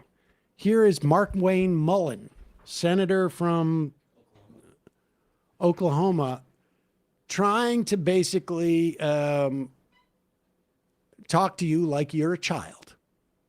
You can't fix a blown motor by putting more subsidies or more money into it. At some point, you got to rebuild it or you got to replace it. And okay, what President pause Trump it for a second. Now, he's trying to talk to you like you're a child, but the problem is he's not very bright himself.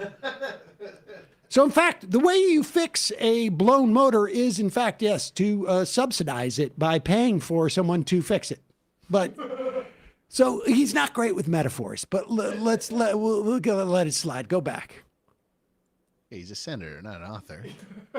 More subsidies or more money into it. At some point, you got to rebuild it or you got to replace it. And what President Trump is saying is this isn't working. Quit giving subsidies to profitable insurance companies. Let's give it to the American people. Allow them to make a decision to actually have a plan that works for them and reward them for being healthy. I mean, think about this. Healthcare is the only industry that you're not rewarded for taking care of your responsibilities. If you think about homeowners insurance, if you're within 500 foot of a fire hydrant, your insurance goes down. Pause it for a second. If you keep...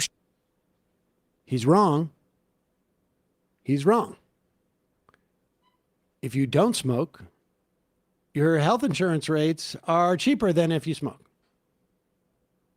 You can get subsidies for working out and exercising. You can get gym memberships in some health insurance. He's wrong. He's just out and out wrong.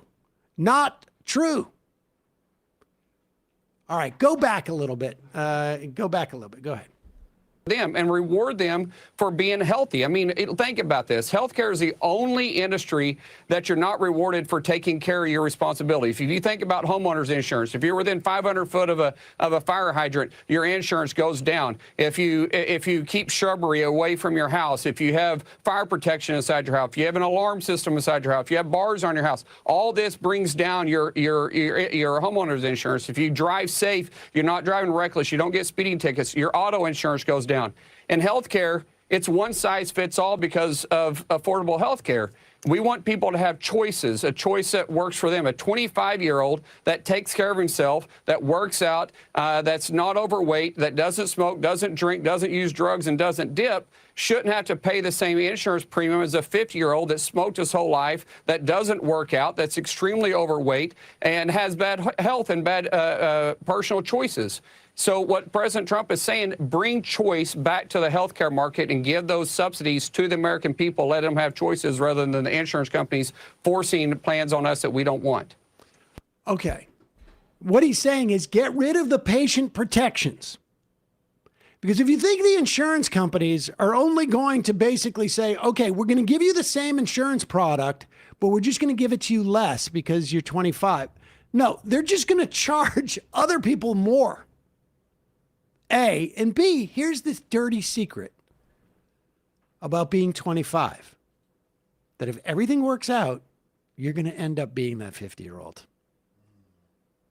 And if things really work out, you'll be 75. Now, if things really work out, you'll be on Medicare by the time you're 65. But the fact of the matter is, 80% of medical costs in this country are borne by 20% of the population. And the problem is, you do not know if you are going to be part of that 20%. That's why it's insurance. That's why it's health insurance. It is far more efficient to have a single payer. That is absolutely true. But what he's talking about is going back to the system that existed before the ACA Patient Protection Act. And he's talking about going back to the point where, like, if I'm 25, I can just get catastrophic health insurance because I probably don't need it. And you know what? Chances are you don't. But if you do, you are SOL. And eventually you will need it. And so if we let ostensibly healthy people sort of opt out of the health insurance, they step out of the risk pool, health insurance goes through the roof for the people who stay in it. You don't need to be, smoking and dipping and doing drugs and overweight and 55. You don't need all those things. You could just be 55 and have some health problems that are going to be that are going to cost you real money. So what they're talking about is basically making private health insurance garbage insurance again. And there is a way to make this cheaper. We pay more per capita for health care in this country between the private and public than anywhere else in the world. So our system is already incredibly inefficient. We also don't have particularly great health outcomes. So our system is also incredibly inefficient, both in terms of how much it costs and what it produces. So Bernie Sanders is basically telling Democrats, don't just demand what we were demanding before, go further. Extend the ACA tax credits, repeal the Republican health care cuts from the big, beautiful bill, expand Medicare.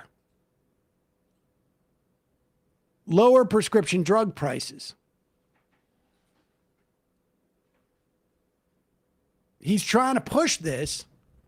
He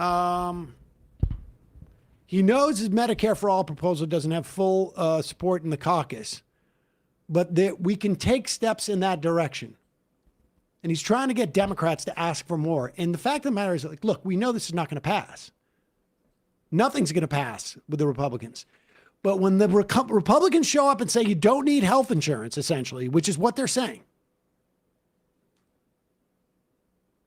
and that we could charge, older people a lot of money. Now, they don't care. They all have their own private health insurance. They got it either from the government or from they don't care.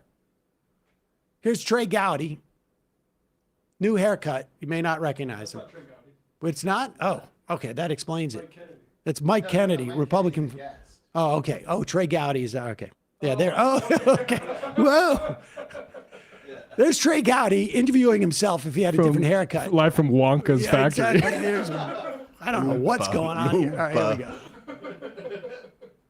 And this gets me to government policies like SNAP, where the #1 purchase on food stamps or SNAP, Supplemental Nutrition Assistance Program, #1 purchase is soda. The #2 is candy. And my question to the people that are listening today, and to my patients when I talk to them regularly, is that a good idea for us to, as a government system, to subsidize people to buy some of the least nutritional value, worst drivers of healthcare, soda and candy, so that they can buy it on the government dime and make themselves sick? And then guess what, Trey, you already know all this stuff too, is that when these people consume more soda and candy, diabetes, high blood pressure, they have heart disease and strokes, and that leads to What do we have from these people? Medicaid. They all are on Medicaid, and some of them are on Medicare, and the government is going to subsidize their health care on that side.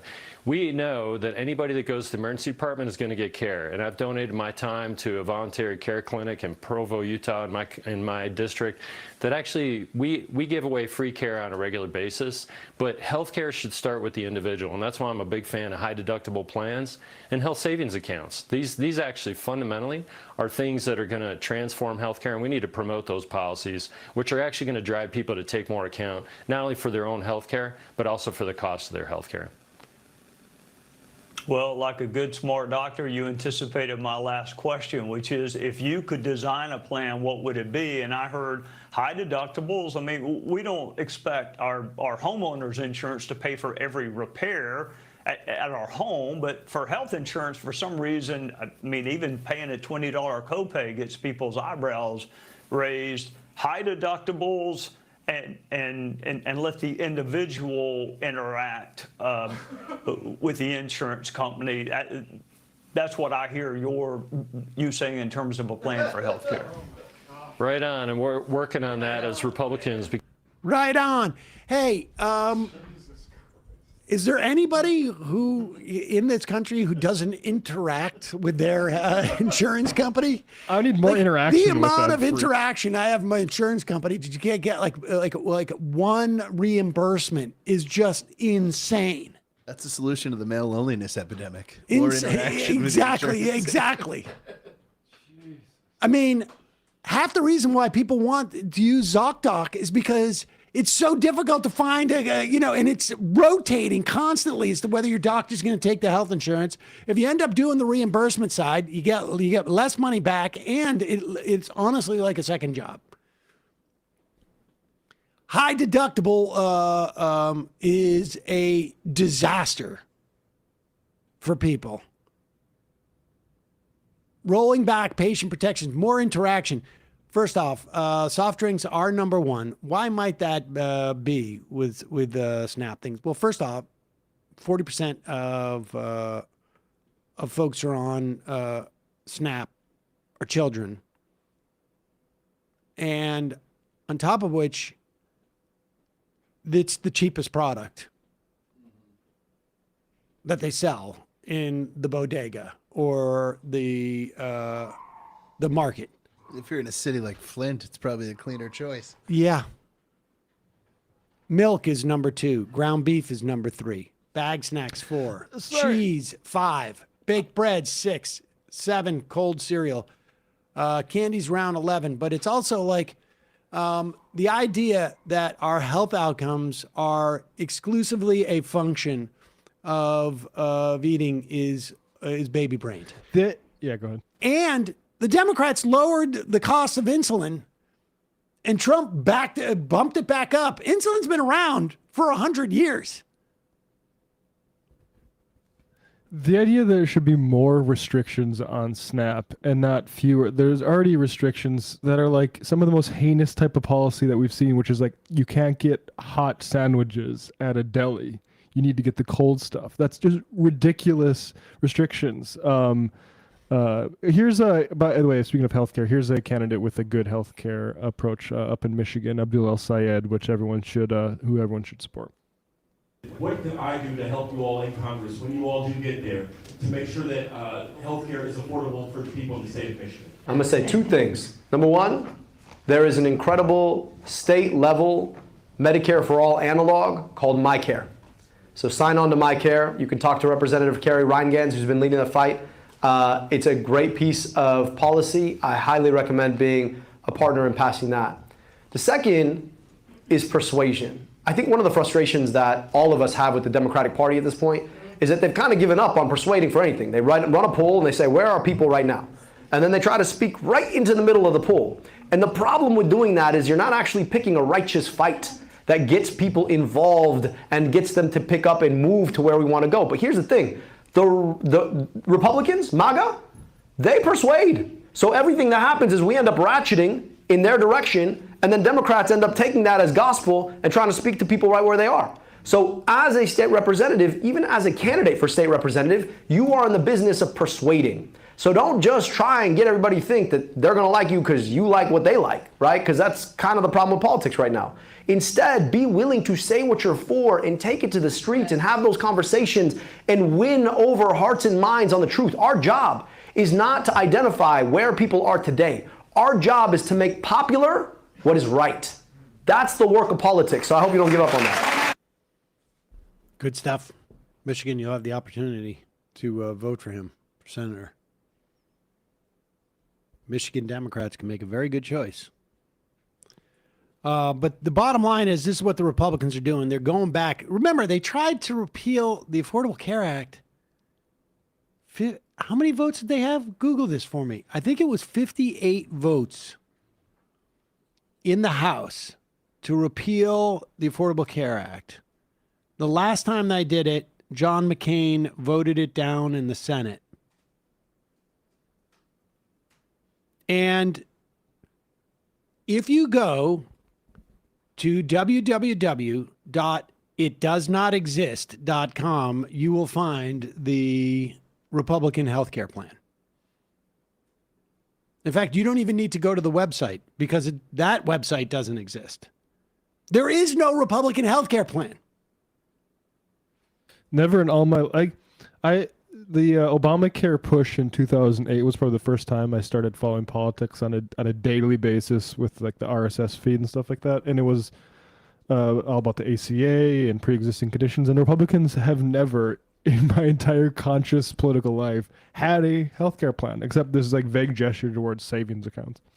Honestly, the closest thing to a healthcare plan that Republicans adopted was written by the Heritage Foundation, adopted by Mitt Romney in one form in Massachusetts, and then adopted by Barack Obama, and it turned out to be the Affordable Care Act. Yeah. They voted to repeal, deauthorize, or otherwise amend the Affordable Care Act more than 70 times between 2010 and 2017. Or I should say 2018, late 2017.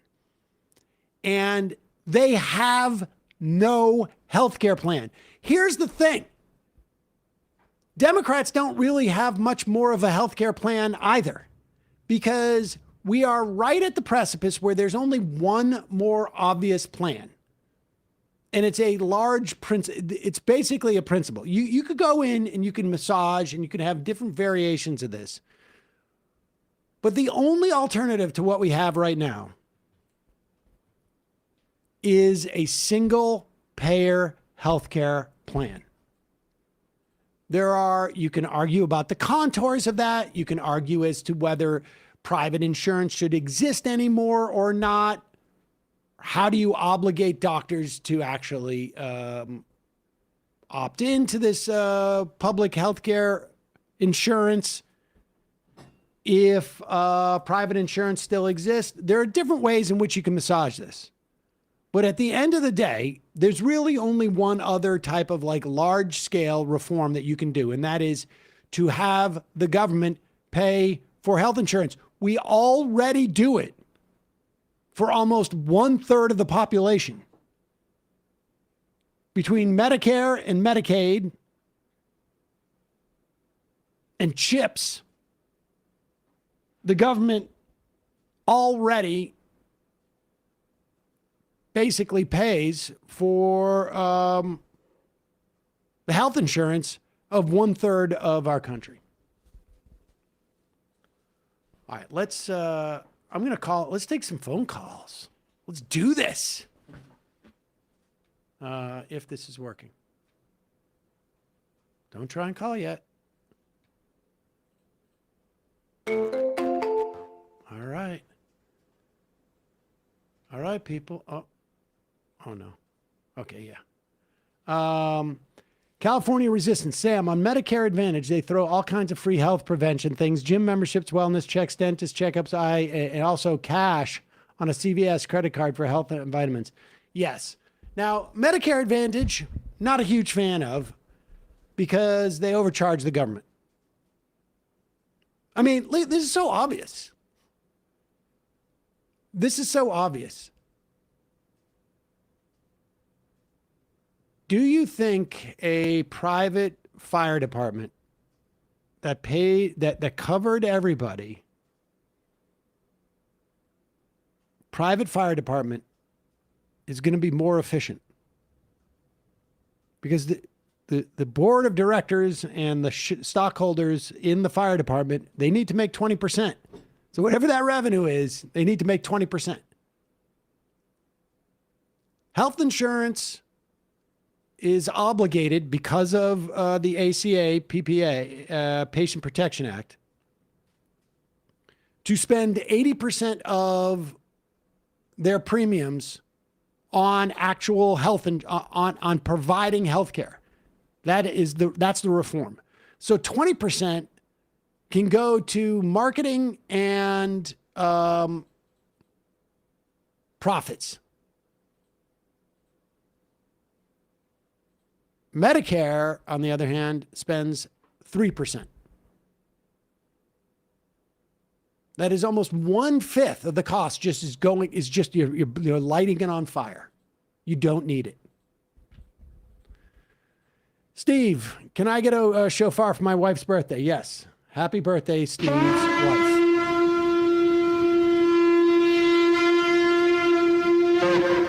All right, the voicemail is off. The number is 646-257-3920.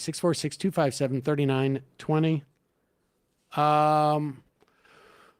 Hey, folks, you know there's an affordability crisis. Well, Fox News has an opportunity for you to learn how to make things more affordable.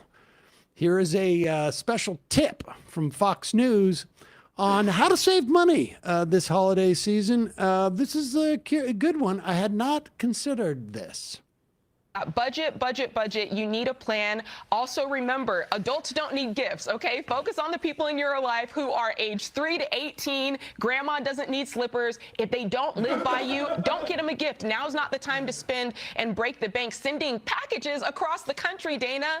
Focus on the people in your life, ages 3 to 18. That's my 30 seconds for you. Jade, You are a Grinch, I think is what she was about to say. That's a great, listen, here, I got some other tips. One of those tips, how you save on gifts, don't buy them. Then cost a lot less. Also, how to save money at the grocery store. Only buy one product. Yeah. Yeah, just like milk. How to lose weight, don't eat. Or bread. Buy bread, just bread. You will save, you will be amazed. If you go in, and there's only so much bread you can eat. But if you want, usually you get 2 bags of groceries every week. Go in, get 1 bag, and make it all bread. Because bread has more volume. It will take up one of the bags. It'll be much cheaper. I guarantee you will see 30 seconds. Extraordinary savings. There you go. Republicans, when they're in power, are like, go easy on Christmas and don't drink the large sodas. And when they're out of power, they're like, how dare the Democrats don't let you have the large sodas. Exactly. And they won't celebrate Jesus by giving everyone Christmas presents. Exactly. Yeah, what a concession to admit that you need to tighten your budget during, it seems like Fox, who okayed that segment? That is pretty impressive. Yeah. And does she have a degree in that? How did she come up with that? She must be an accountant or She something. apparently is the co-host of the Ramsey Show, which I'm assuming is the Dave Is Ramsey. she really? That's what the Chiron said. Oh, that explains it. Yeah, Ramsey's whole thing is the way you rice and beans only. You eat only rice and beans. Honestly, that is... I used to listen to that, and I'm like, oh, this is... You think that's what he's eating? No. I would say no. Yeah, screw you, Grandma. Grandma doesn't need a present. Grandma doesn't need slippers. She has neuropathy. She can't feel her feet. You never liked her anyways. 2 things. As Donald Trump may be signing the legislation to release the Epstein files. And here's the weird part. If the Trump administration wasn't preventing the release of the Epstein files, you wouldn't need legislation to release the Epstein files. Donald Trump doesn't need to sign this legislation. He could just authorize the Attorney General to release all of the files. I mean, he's been using executive action this entire term. I don't like to micromanage. But it looks like he'll sign it to get credit for it. And a lot of people are wondering, okay, well, what's the angle here? There's two different angles as far as I can tell. Here is one theory, and this is Jeffrey Epstein's brother. I don't know if I subscribe to this. I mean, I don't know if he's if you can trust this guy. Yeah, I don't know much about him. But it's a theory, and that would explain why Donald Trump for a year has fought the release of these files, has whipped aggressively against people voting for it when it became clear that they were going to vote for it, sort of reversed. Like, that's odd behavior. Potentially may have lost his voice screaming at somebody about it. I mean, it's odd behavior. So, of course, people are floundering around looking for an explanation. Here's what Mark Epstein thinks it is. What I do want to talk about is I've been recently told the reason they're going to be releasing these things and the reason for the flip is that they're sanitizing these files. There's a facility in Winchester, Virginia, where they're scrubbing the files to take Republican names out of it. That's what I was told by a pretty good source. Now, listen, I don't know what sources Mark Epstein has. Maybe it's the Israeli government. Who knows? But I do think there's a more obvious clue, and that is embedded in the legislation itself. This is CNET. Is this number 9? This is embedded in the legislation itself. Jake Tapper mentions it. Let's see if you can pick it up. The legislation as it stands clearly says, quote, the Attorney General may withhold or redact personally identifiable information of victims or victims' personal and medical files, unquote, and any material that depicts injury, physical abuse, death, or child sexual abuse, or would jeopardize an active investigation or national security.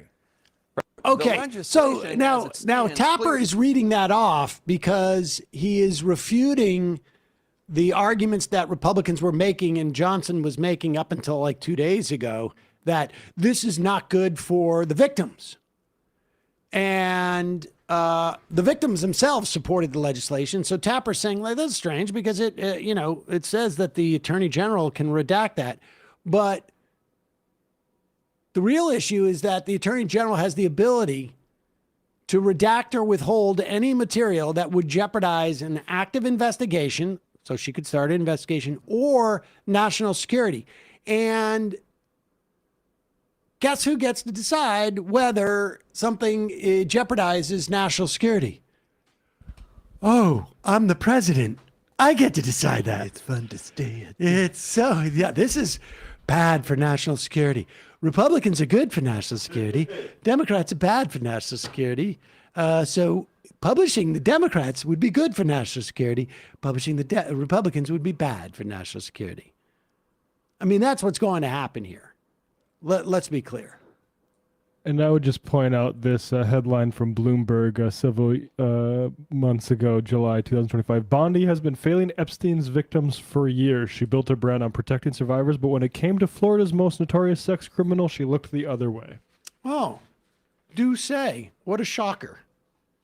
Failing victims or supporting the president. The falsely accused. Potato. So that's what, I mean, we're just watching this kabuki theater now where they have basically said, like, okay, what we're watching is Trump essentially retreat to the Alamo. How it works out, I don't think it's going to necessarily be his Alamo, but he realizes he can't win the vote. So he says, okay, let's release the files.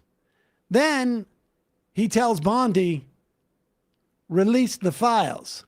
Winkety, winkety. Lock them up. She knows where the redactions all go. They're probably working on that right now. She will release it. There will be only Democratic names in there, which, I have no problem with. As far as I'm concerned, Larry Summers can be put on a garbage scow and let adrift in the Pacific or the Atlantic, or really any body of water. And all of the Republican names, including Donald Trump's name, which is probably in there like thousands of times, will be redacted. And he'll say, I can't believe what's going on with all these Democrats. And most of these people on the right will believe it. They will believe it. Let's go to the phones. Calling from a 901 area code. Who's this? Where are you calling from? Is this me? It is you. Sam, it's AB in Memphis. AB in Memphis. What's on your mind, AB? Well, I just want to thank you for having Hunter on. Love that guy. He's impressive. And he's a hell of a guy. I'm gonna make this a Memphis-centric episode, if you don't mind, for just a second, or a call. One thing that I wanted to touch on we're going to have to find some alternate means of communication. I mean, I know back in 2015, around some BLM protests, our local police were using stingrays to track protesters and activists back then. But since the occupation of the task force here has started, the drones and the helicopters are going pretty much 24/7. And I assume they're equipped with whatever new Palantir technology, but they act as fake cell towers, and any information that you have that's not encrypted, it's grabbing that. Yeah. And they're flying. Most of the activity I've noticed. I'm a bit of a boomer, but I've gotten into the flight radar and whatnot. A lot of them at night will turn their transponders off, but you can see the areas that they're circling. And basically what they're doing is planning their apprehensions for the early morning, next morning, based off whatever data they can scrape from. I mean, everyone's working, Google, T-Mobile, AT&T are all working with them. So anything that they can grab and build a profile on you. And that's, aside from our cops and state police just basically being escorts for them. These, unless they're like major groups of people, these arrests are happening within 5 minutes. They've got you in the back of a car.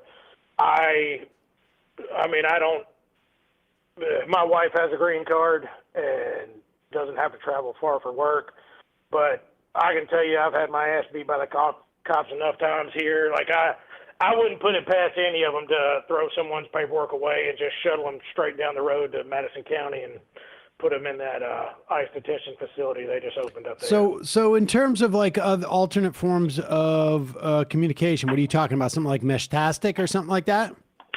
I have no idea. Like I said, I'm a bit of a boomer. Well, Signal's a thing. Signal is something you can use. I mean, if you want to get something between you and your wife, I would Google Meshtastic. Yeah. It's a radio-based thing. Like, I don't know that there ever is going to be wide adoption of it, so it might be difficult, but I would Google Meshtastic. You can go to meshtastic.org, or if you go into Reddit, and maybe there's folks in the Discord at Majority Discord who also can help with this. It's tough. It's not exactly the Meshtastic stuff is not exactly super easy to adopt if you not a techie, but and the hardest thing is, disseminating the information about where these people are to get that information to people, where having them use the exact system that's tracking them. It's just it's something else. Yeah. Well, I appreciate the call and hang in there. I'm sorry you're going through this. Yeah, it's all good. Thanks, Sam. All right. Love the show. Thanks. Bye. Calling from a 509 area code. Who's this? Where are you calling from? Hey, Sam, it's Ronald Reagan. Ronald Reagan. Thank you for the nice letter you sent me that I got 3 months too late, but it's okay. Was it mysterious? It was very enigmatic. Indeed. Well, you said on the air you'd never received a letter quite like that, and it sounded like you were feeling left out. Yeah. And I was like, I'm the guy to make this happen. Yep. Well, I appreciate it. Do you want to put it on? Yeah, we could put it on. Yeah, let's take a look at it. Yeah. Release the files, man. Yeah, we're going to release the files. You want to read it first? I got this in the mail. I'll read it off, and then I will show it. It is voiceover. Thank you for calling the Majority Report. Please use no speakerphone and have your question or comment ready. Sam, you're calling from a 509 area code. Who is this, and where are you calling from? Raygun, is this me? Sam, yes. Raygun, but who am I? Sam, this is the question. Raygun, indeed. Perhaps the only question that truly matters. Sam, gotta jump. Raygun, happy birthday. Here's a picture of a wiener. And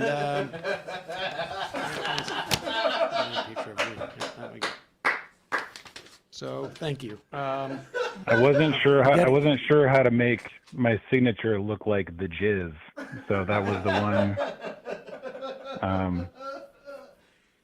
one thing that didn't quite add up, but you know. Yeah. Well, no. I've got a jizz font I can send over. Please do. Please do. Now, do you want to talk about your role as an immigration attorney? Is that after that? Oh, yeah. You're talking about your jizz signature? Yeah. Maybe I should call back under a different pseudonym. So I just wanted to talk real quick about the importance of, you were asking about the importance of recording, and I think it does, in terms of these people should feel ashamed, they should be embarrassed. All those things are important, but also on the back end, when they have to file evidence they have to file a narrative about what happened. It's called an I-213.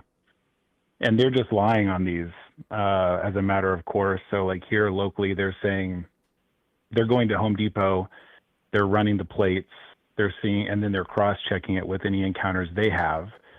And if they see okay, this car is registered to Juan, and we can see that, we apprehended him at the border in 2001, they're just going to arrest that guy. And then they put in the I-213, this was a targeted operation. We totally had a warrant the whole time.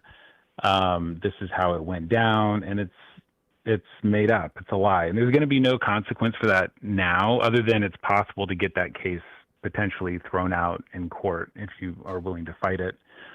But it's important to sort of collect these things, I think, for a day when hopefully there will be accountability. I'm also seeing they're lying about criminal history. So putting on the I-213 that the person has a conviction for something when actually the charge was dropped. And if that person ends up in immigration court and the judge says, well, you've got a certain kind of felony, you have no options, they're really at risk of being deported before they even get to have real eyeballs on it, from an attorney. Because, the other problem is lawyers don't want to do detained work anymore. And it's been this way for a long time, but, right now everybody's extremely burnt out. And yeah, we're just getting tons of calls every day. And, we just can't get to all the cases, unfortunately. So, but it is important to have that encounter recorded, because and get up close. I'm seeing a lot of videos, critique people's videos, and I understand the fear, but I see a lot of videos that are pointed at the ground or super far away. You got to get up there and really find out what's going on, because later if ICE is trying to say, well, we had a warrant and we, approached him and we identified ourselves, and all the things that they say as a matter of course, you're going to be able to refute that if you have the actual video. So, yeah, but it's really bad right now. One of the things that the Trump administration did a few months ago, I don't know if you guys talked about it, but there were a few rogue judges in Tacoma for a long time at the detention center, the Geo Group detention center. who invented a legal theory that if you've entered the United States without inspection, you don't qualify for bond. And they were like the only judges ever who were making this ruling. And the Trump administration adopted it. They published a decision at the Board of Immigration Appeals. So now people who entered without inspection, they might qualify for a really good removal defense. They might have been here since, you know, the 90s. They might have 4 or 5 kids, no criminal history. The judges are saying no bond. So you can fight your case, but you've got to do it in detention the whole time. And then you've got to file a habeas in federal court. So everything is just, you know, worse, like in every way. And, you know, a lot of people just don't have the Constitution. This is not, you know, no judgment. I think I'd last about 10 minutes in there, but, Right. you know, people don't have the Constitution, even if they've got a really strong case and, you know, this and that and the other thing. If you tell them like, well, this, you know, this could take 2 or 3 months. I mean, it's just breaking people.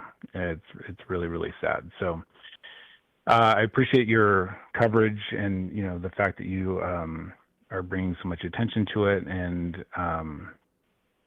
you know, I think people need to just keep up the good work wherever you're at. And if you might be listening, and I know you've mentioned this before, this is my last comment, but you might be listening thinking like, well, this is going on in Chicago, LA, but I live in, you know, Podunk, wherever. I promise it's going on, if not in your exact community, in a community very nearby. And so there's definitely a way to get plugged in and to help out locally for sure. So is there a national resource that that local like rapid response groups, you know, just like a directory? So that is there a website that I go and I'm like, oh, I live in upstate New York, or I live in, I don't know, central Pennsylvania, and I want to find a local rapid response group. Is there any type of website that like aggregates this stuff? not that I know of, but that would be an interesting project, or, you know, maybe it exists. But there's lots of local organizations, and you might be part of, you know, your local DSA or something, and there might be a way to sort of bring the two things together. And I think there's going to be a lot more. The guest point about people not going out, I mean, I'm seeing it like in our local Facebook group that posts sightings of ICE. The conclusions people are coming to is like, just don't go out, or, oh, I saw a video of ICE at a gas station, don't get gas.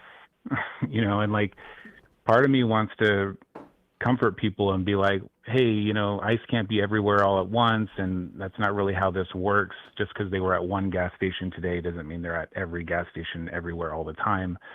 But at the same time, like, there is no, it is so random right now, and it is so arbitrary that there really isn't a way to provide comfort to people. So I think there's also lots of room for brainstorming ideas, like helping with rides to school, picking kids up from school, just being available to your neighbors. Even, like I say, in Charlotte, was it 20% of, there's one district, 20% of the kids didn't show up to school. I think it was on Monday. On building sites, nobody's showing up to work because they're all nervous about it. Well, I noticed this year, and I thought, I mean, and this is all anecdotal, obviously, but I was like, I didn't feel like we got any Hispanic trick-or-treaters. And this is like a very diverse neighborhood. And I asked my staff, they said the same thing. It was all white kids. And, you know, the other thing, I said that it was the last thing 4 things ago. This is the real last thing. I have clients with green cards. I've got clients who've naturalized, who have no reason to be afraid. And they're coming in and they are carrying toxic stress. I had a guy who, but they do have reason to be afraid, right? I mean, well, what I mean is, like, they shouldn't. Somebody, for example, somebody who's had his green card for 10 years, he has a DUI from 2002, which they knew about when he got his green card. So it's not disqualifying. This guy is like shaking in my office and like can't be comforted that like they're not going to try and deport you for this thing that happened 25 years ago. And so yeah, anyways, it's just, even the people who are safe from, well, first of all, you're right. There's outliers and weird things where people are being arrested even though they have status and stuff like that. But even the ones that really don't have a reason to be like afraid are just carrying that around. And it's toxic. I mean, it's bad for your health, obviously. It's bad for your kids when they're trying to play with you and all you're thinking about is like, am I gonna be back tomorrow after work? So it's they're wrecking communities, and I think we just have to keep up the pressure. So anyways, that's all. Appreciate the call, and of course, and the card. Thank you. Thank you, Ronald Reagan. Thank you. Thank you. Let's go. I want to play this clip, number 20. And incidentally, if you are somebody out there who has time and some modicum of HTML skills, I don't even know if you need that much anymore, but you're a researcher and you have some time. If you compile, it would take a lot of work. But maybe this is a good project for the Discord. Folks on the Discord can help out as well. Resourcing and having a national clearinghouse of rapid response groups across the country.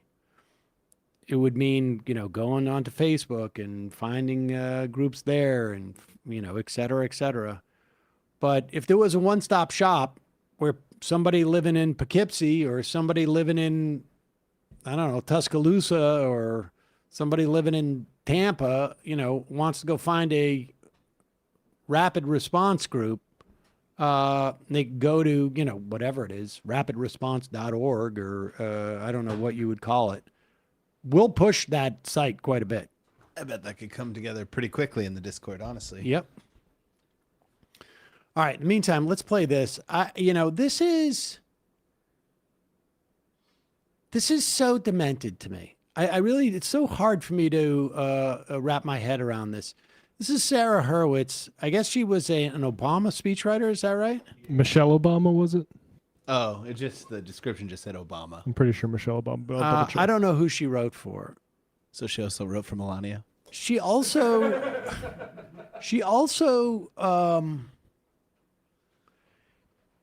she's making a generational argument here, which I find just sort of fascinating because this woman is 15 years younger than me. She was briefly Obama speechwriter 2009, 2010, and then was Michelle's for 2010 to 2017. Okay. And I just, her perspective on this just seems so demented to me. But I think it really is indicative of a just some combination of like generational trauma mixed in with some amount of, I don't know, for lack of a better term, brainwashing. And I feel like somebody could write a lot of books on the psychology in which someone develops this perspective. I'm sure there are probably a lot of politics that Sarah Hurwitz has that I would not, that are not aligned with mine. But I don't think they're like completely opposite of mine.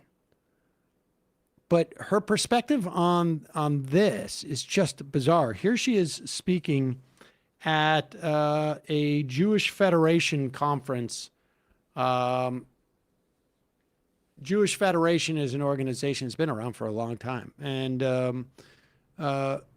supportive of both the Jewish community and Israel over the years. But this is really impressive. October 7th, but really, I think that since October 7th, but really before then, there have been huge shifts in America on how people think about Jews and Israel. And I think that is especially true of young people. So we are now wrestling with a new, I think, generational divide here. And I think that's particularly true in that social media is now our source of media. And this, it used to be that the media you got in America was American media, and it was pretty mainstream. It generally didn't express extreme anti-Israel views. You had to go to a pretty weird bookstore to find global media and fringe media. But pause it for a second. Today, I mean, what's fascinating here is I can't tell if she's aware of what she's saying, that mainstream media disciplined stories of history, because that's what happened. Like, just for a moment, substitute what she's saying about Israel and just use the Reconstruction, right? Because for decades, starting in the mid 1900s, early 1900s, there was the Dunning School, and the Dunning School was basically the story of the lost cause of the Confederacy. That it was a war amongst the states. It was about states' rights. The idea of slavery was sort of like receded from it. The Reconstruction was completely ignored, just completely ignored as an event, except for it proving that freed slaves did not have the capacity to govern. When I was a kid, to the extent that I even heard the word Reconstruction, there was never any talk of like violent coups in South Carolina, in Oklahoma, like the killing of the black political class, like statewide representatives being driven out of the state or killed as a way of removing them from political power. And to say that we had mainstream history and mainstream news and this and that it wasn't so fringy about what really happened in Reconstruction. That would be the equivalent. And it wasn't until the 1980s where people started to revisit this stuff. We're outside the specter of really, in many respects, racism.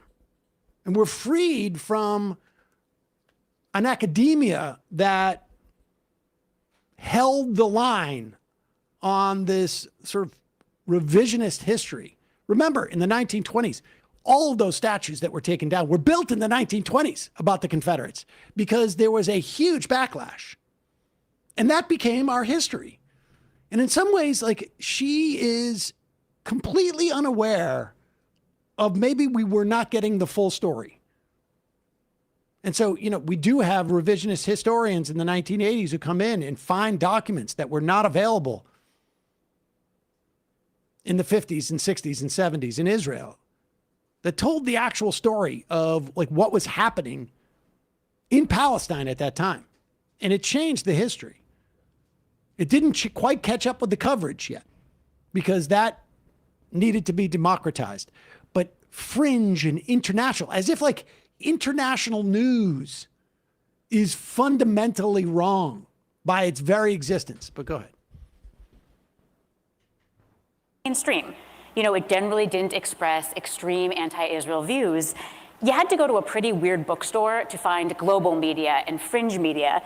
But today, we have social media, which is a global medium, right? Its algorithms are shaped by billions of people worldwide who don't really love Jews. And pause so it while for in a the second. 1990s, What? First of all, the algorithms are shaped by people who don't love Jews. I know there's anti-Semitism. I've experienced anti-Semitism, both as a kid in real life and online. got particularly bad when what's his face bought Elon Musk? Twitter. Yes, Elon Musk. When every one of my replies was basically reiterating that I am a Jew. Yeah, you want to see anti-Semitism? Go on X and look at a video of a cat sneezing And read the comments. But the idea that like all of this news is a function of anti-Semitism or people who don't like Jews, this is deep, deep, deep paranoia that is overcoming one's capacity to distinguish between fact and fiction. Go ahead. Jews. And so while in the 1990s, you know, a young person probably wasn't going to find Al Jazeera or someone like Nick Fuentes, today those media outlets find them. They find them on their phones. It's also this increasingly post-literate media, less and less text, more and more videos. So you have TikTok just smashing our young people's brains all day long with video of carnage in Gaza. And this is why so many of us can't have a sane conversation with younger Jews, because anything that we try to say to them, they are hearing it through this wall of carnage. So I want to give data and information and facts and arguments, and they are just seeing in their minds carnage, and I sound obscene. And, you know, I think, unfortunately, the very smart, I think, bet that we made on Holocaust education to serve as Pause before we get into this Holocaust education thing, because this is really, really, really just, I mean, shocking. Absolutely shocking. But the wall of carnage in Gaza, imagine someone saying today that the perspective that people had in this country in Vietnam was so irrational because for the first time they had the ability to see film footage of what was actually going on there. That everyone's response to the Vietnam War not only was influenced by, because of course it's influenced by, but was fundamentally irrational. Because they saw video footage, film footage of what was going on there. Like, she is basically saying that the introduction of actually being able to see what's going on in Gaza. Remember, Israel will not let press in. They will not let press in for a reason. Just the idea that you can see what's going on there makes you completely irrational. In other words, they won't listen to the justification as to why there are starving children. They won't listen to the justification as to why we're blowing up all of these universities or hospitals, and then the soldiers are dancing and cheering around. They won't listen to justification as to why they're going in and looting people's homes. They won't listen to justification why 85% of the buildings have been destroyed there. They won't listen to justification when they watch a documentary on ITV that where Israeli soldiers talk about a ratio of 1 to 111 Hamas fighters versus civilians. Because they're so blinded by the horrible carnage they see. And now she's going to say something that is so grotesque, it's almost hard for me to imagine.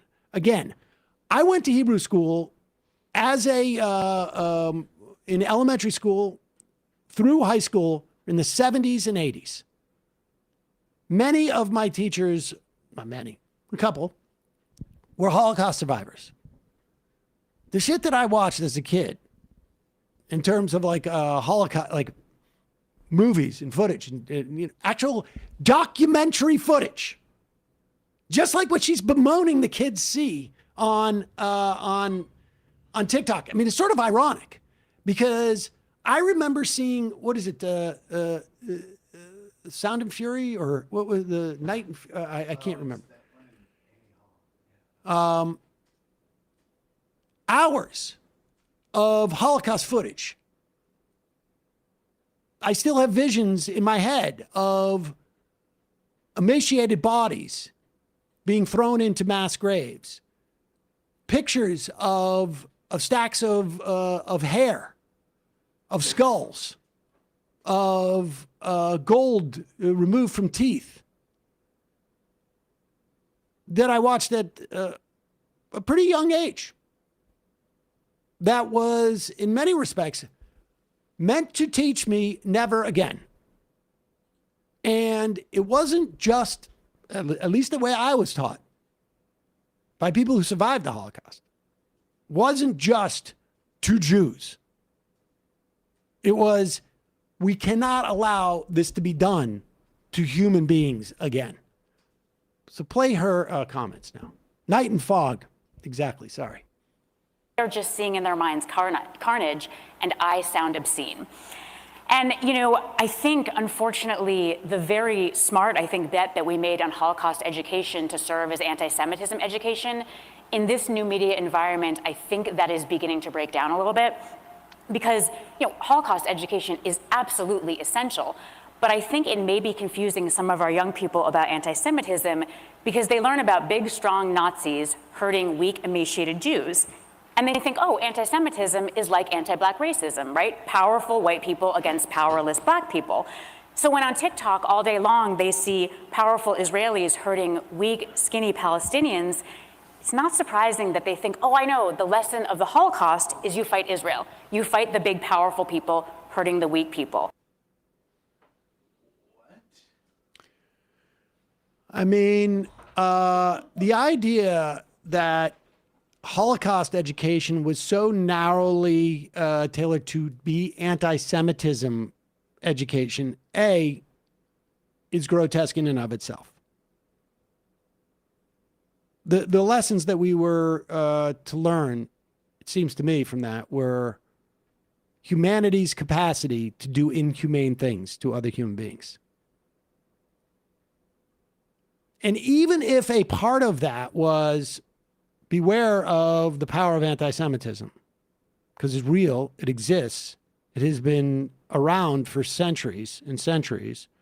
And in some instances, it can lead to things like the Inquisition. It can lead to things like the Holocaust. It can lead to things like second-class citizenry. But then, to so easily move from anti-Semitism to being against what Israel is doing in Gaza, as if these are the same things. It is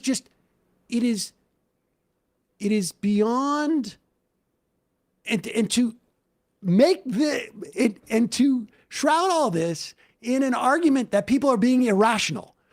Like, the rationality of what she's talking about, it's literally like she should be sitting in, not amongst the four other people there, unless it's group therapy.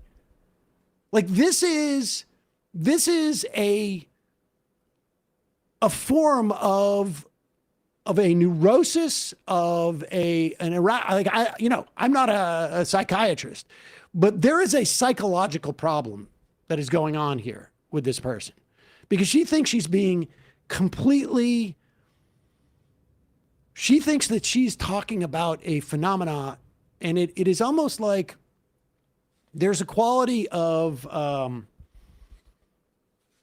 schizophrenia where there is a basic premise or assumption that is completely wrong. But everything that follows is completely rational if you accept that basic premise. Like, the logic is good if you peel it back, but then you get down to this like first assumption and you're like, well, no, that's not the case. You know, if you were to think like everyone around me is a lizard changeling,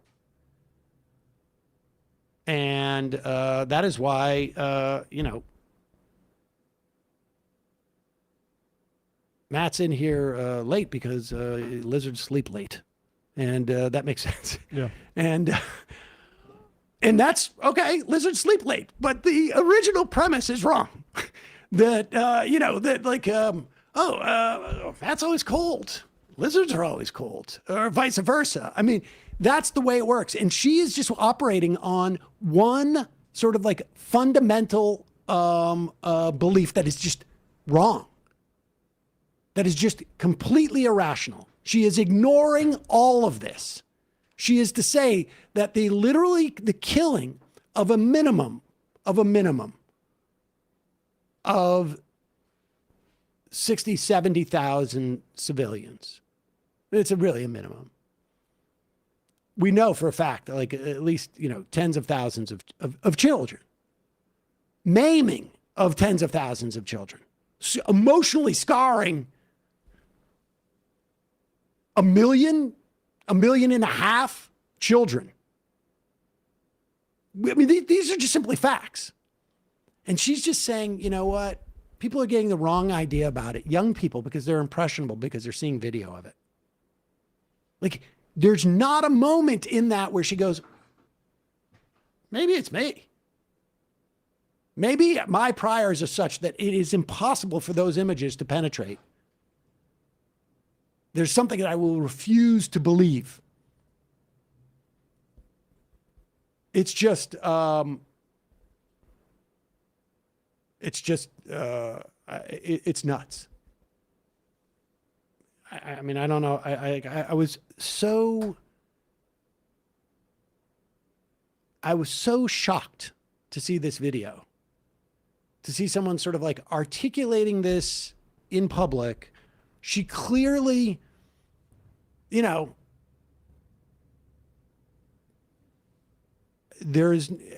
don't think that she is being cynical. Like, I don't think she has some other agenda. I think she's actually articulating what she thinks. And it really is like a delusion. Sort of massive lack of self-awareness. It is a delusion. It really is a delusion.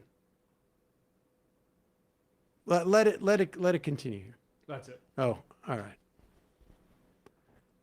I don't know if it's just a narcissism. It is a delusion. And when you're 44, so I looked it up. When you're 44 and you're complaining about the kids, you should also what's going on here? Maybe I should examine my own priors here. What would it take? What images would it take? Like, you really have to avoid looking at what's going on there to be able to say those type of things. Maybe we went overboard with the Holocaust studies because now it's making people too sympathetic to the Palestinians. I mean, they're not listening to my facts anymore. That is, I mean, I'm just trying to think of, like, if I had said, like, to one of those teachers I had in Hebrew school, but don't you think that this, by teaching us of these horrors, that we could be too sympathetic to victims of slaughter? Well, Sam, some people deserve it and some people don't. I don't know what else to tell you. Don't get the wrong idea. Don't get the wrong idea. Look, there's good people, there's bad people, and I mean, it's just insane to me. It's just insane. All right. Let's take one more phone call. I had such grand plans of taking calls. Calling from a 207 area code. Who's this? Where are you calling from? Is this me? It is you. Hi, Sam. Hi. This is, I suppose today I will go as Flower Power. I'm calling from rural Maine. Flower Power from rural Maine. What's on your mind, Flower Power? I am actually not calling about Graham Plattner today, so sorry. I'm calling about the other race in CD2. I got to that quick. All right, go ahead. I'm calling about the other race for Congressional District 2. We had Jared Golden sitting as a frequent Republican voter. Yep. And currently we have Matt Dunlap, former state auditor, running for CD2. Yep. As well as Jordan Wood, who was in the race against Graham. but not getting the numbers he needed. So he's moving from coastal Maine over to Lewiston so that he can run. I did not know that. Oh, wow. Well, allow me to break the news for you. He is selling his $3 million coastal home in Bristol so that he and his husband, who make money off of Mothership Strategies, the spam pack, can move to Lewiston, Maine, and he can run for congressional representative for CD2. I call that commitment. I call that commitment. You've got a beautiful coastal home for, a $3 million coastal home in Maine has got to be a freaking sweet home. That's a nice piece of real That estate. has got to be we're talking tennis court. We're talking pool. Probably has a lighthouse. We're talking lighthouse. We're talking sauna. We're talking, could be indoor pool. Let's see a picture of that Joining freaking with the house. Bush compound. Wow. Pull it up. Yeah. Oh, yeah. I'm sure So I'm sure they bought that wondering- Kenny Bunkport compound for like $45,000 in in 1958 or whatever it was. Yeah, no, it's truly gone crazy here. Even in just the years since COVID, I was going to college in Portland, and after COVID, I dropped out because they were not offering the same education at my university, but were charging the same prices. But my rent was also going up, and I just couldn't afford to work, go to school, and pay rent all at the same time. But anyway, I am calling today because I'm wondering if you were to see a candidate, or maybe you need to do a little more research in this race. I'm not super familiar with Matt Dunlap, but CD2 is a tough rural district. A lot of Republicans. We sometimes go blue, we sometimes don't. But they are eager to have Paul LePage back. But at the same time, in the last race he ran here, before he slithered back to Florida and then back up, he lost to Janet Mills by about 100,000 votes, if my memory serves me. And that's a lot of votes in Maine. 10% of the state. That sure is. But I'm wondering if you wanted to create your dream candidate for CD2, a place that has a lot of people who tend to vote Republican, but also are going to suffer majorly from the ACA cuts, and already have a really hard time. I go door knocking out here all the time, and the amount of houses that I'm knocking on where the residents, their houses are falling apart. They are unable to maintain the homes on their limited pay or fixed income from Social Security. And then on top of that, they're just not in good health. A lot of them, I see very often people who have very apparent dental issues. And I really think that the loss of the ACA subsidies will be catastrophic. And Paul LePage has no interest in pursuing a health care plan, much like Republicans. He calls himself Trump before Trump. So I'm wondering, if you wanted to build the perfect candidate for CD2, what do you think would do well in such an environment? I think a populism, right? It has to be an economic populism, it sounds like to me. And I don't know the specifics of that area. I imagine that they would probably not share my perspective on guns necessarily. I'm sure. I would imagine that person would I would imagine maybe they would be. I don't know if they would be squishy on abortion. I don't know what's happening up there. I would imagine they would be. Look,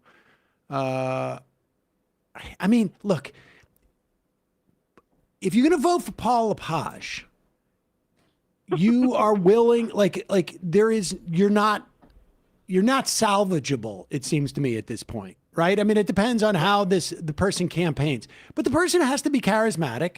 They have to be able to, I think parachuting in and from your $3 million home is going to be tough. I just think that's going to be a real challenge. I don't know anything about Dunlap. I know that when he came out the gate, he said that he wouldn't work with Hakeem Jeffries, and he took a shot at Chuck Schumer. So that made me think he might be a little bit on the populist side of things. Well, at the very least, I think you need to do that. Because I think, regardless of what your politics are, even I would imagine that other guy, Jordan Wood is going to, if he was smart, he would also say he's not going to work with them because, it just makes you sound independent. You got to sound independent in that, it seems to me, on some level. And the way that you get there is, I think you run on an economic populism, and you don't hew too closely to the Democratic Party.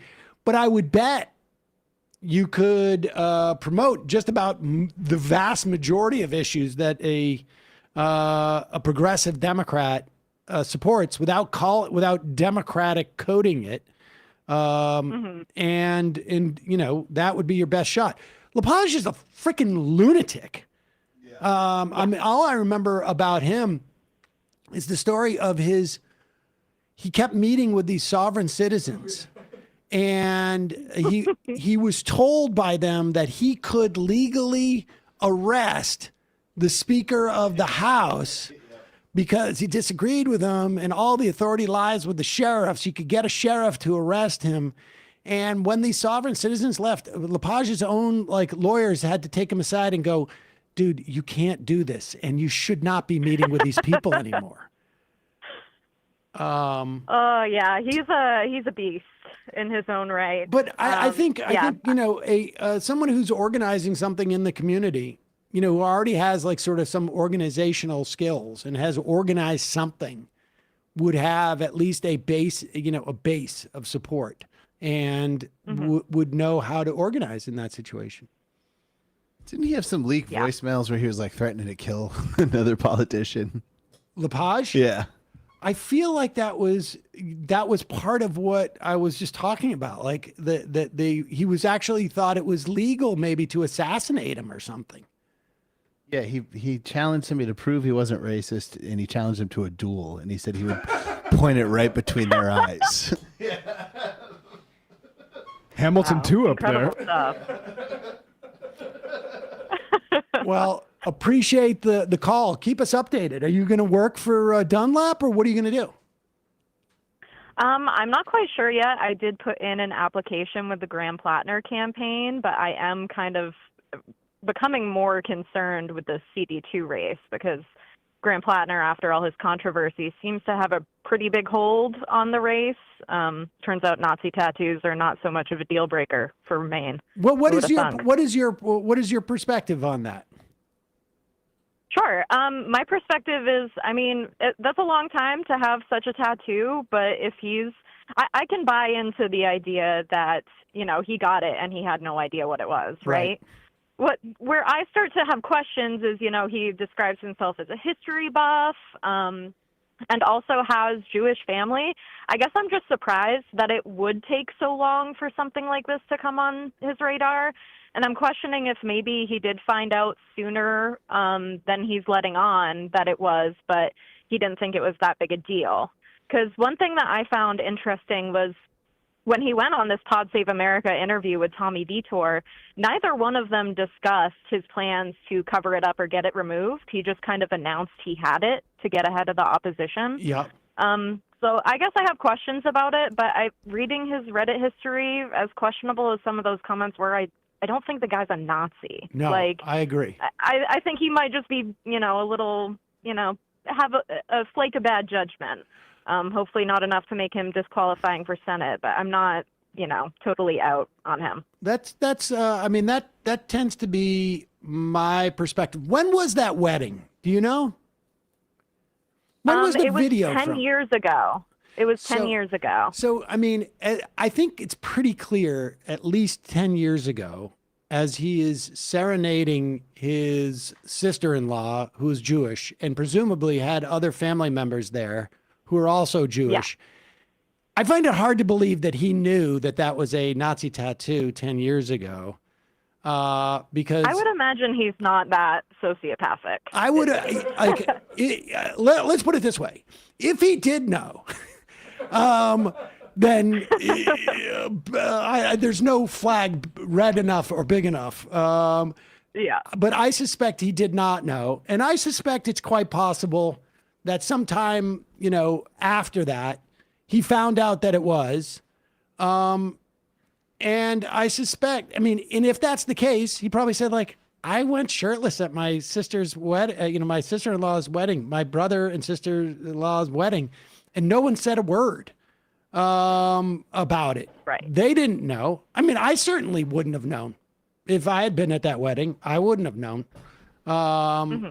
And he may have been like, I keep my shirt on. It's not like I'm going around. It's not like I'm going to be running for office with my shirt off. Well, that, and it's also like not on his forearm or anything. Like how often is this guy realistically taking his shirt off? Exactly. That's, I think, exactly it. And, I guess bad judgment. I don't know. You can only take your shirt off for like 3 weeks out of the year in Maine. So yeah, that's true. All right. Well, I appreciate the call. Thank you, Sam. Take care. Keep us updated. Sure. All right. That ends the phone call portion of the program. Does Brian have an Instagram or anything for his comedy? He's a funny guy. He's like a clown to me. Says sent with lasers.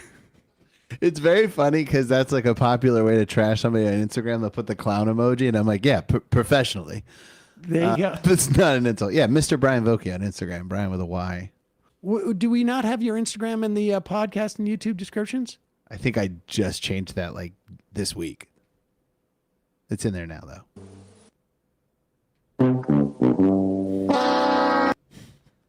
Self-promotion is not really my thing. It's good for us. That's the only way. That's the way we got him here. Yeah, so is it helpful to be a good self-promoter if you're in comedy? I've been told that's very helpful. Actually, more helpful than being funny. Brian is like 3 weeks away from we're just going to leave him in here with a microphone. He's going to roam around here, speaking to camera about whatever. It's fine. Mom, Donnie, what's up with these chemtrails, Mom, Donnie? Are you laughing at us?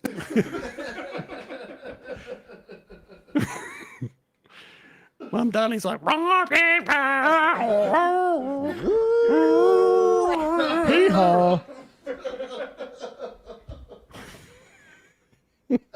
Open conversation is the way of humans connecting.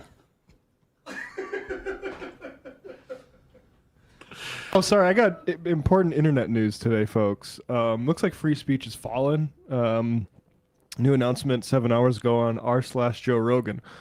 All political posts, not comments, are now banned on r/Joe Rogan. They're making a decision to ban all political posts indefinitely after careful consideration, internal discussion, and tons of external feedback. We have collectively decided that r/Joe Rogan is not the place for politics anymore. We have always treated the subreddit blah, blah, blah.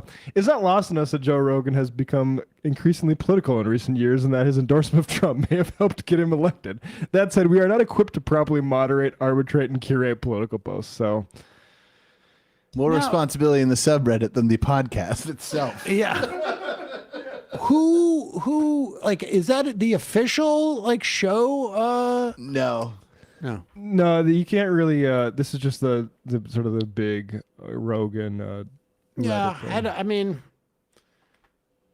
I can see like separate communities having different. That stuff doesn't bother me that much. The show bothers me.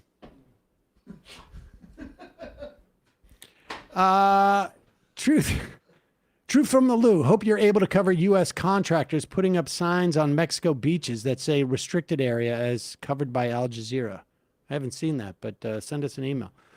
Silicon, and I will look for it. Silicon Valley fruit tech worker, please. Oh, Silicon. Okay. Please increase Hunter's volume a bit. We did that.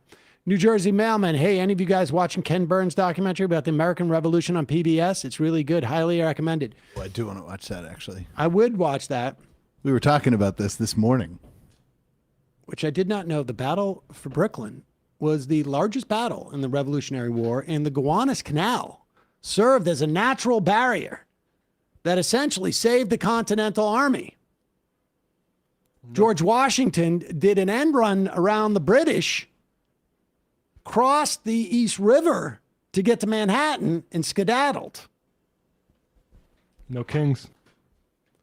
Left is rage. The Republicans' health care plan. Be rich or die. Yep. Medbed redemption. That's pretty good. Memphis callers should check with their nearest DSA branch to see if they have any Meshtastic info. Portland DSA hosts a Meshtastic 101 event every month, and perhaps other branches do too. Oh, interesting. Could you please ask the Starbucks rep if allies should help with scabs? And if so, what approach should we take? Oh, that's a good question. Fortunately, I think we'll be having them back on. Yes. I think it's going to be a long run. Oh, the NASA upstairs comma. You should check out what's happening with NASA. Aren't we, after that, I send you an email about that? Okay. We got that on the board. We got to get that. We're about to lose an entire generation of scientists. Some schools aren't even accepting graduate students this year. Yeah, we will get to that. It is, don't stop reminding us. Let's put it that way. Krusty Gnome. Has Brian ever performed at the Comedy Mothership and paid tribute to the king of comedy, No Joe comment. Rogan? Because he already said it on Left Reckoning. Oh, right. Yes. Yes, I have several times. And potentially in December. Don't mess it up for him. All right, four more, and then we're out of here. Called Demsock.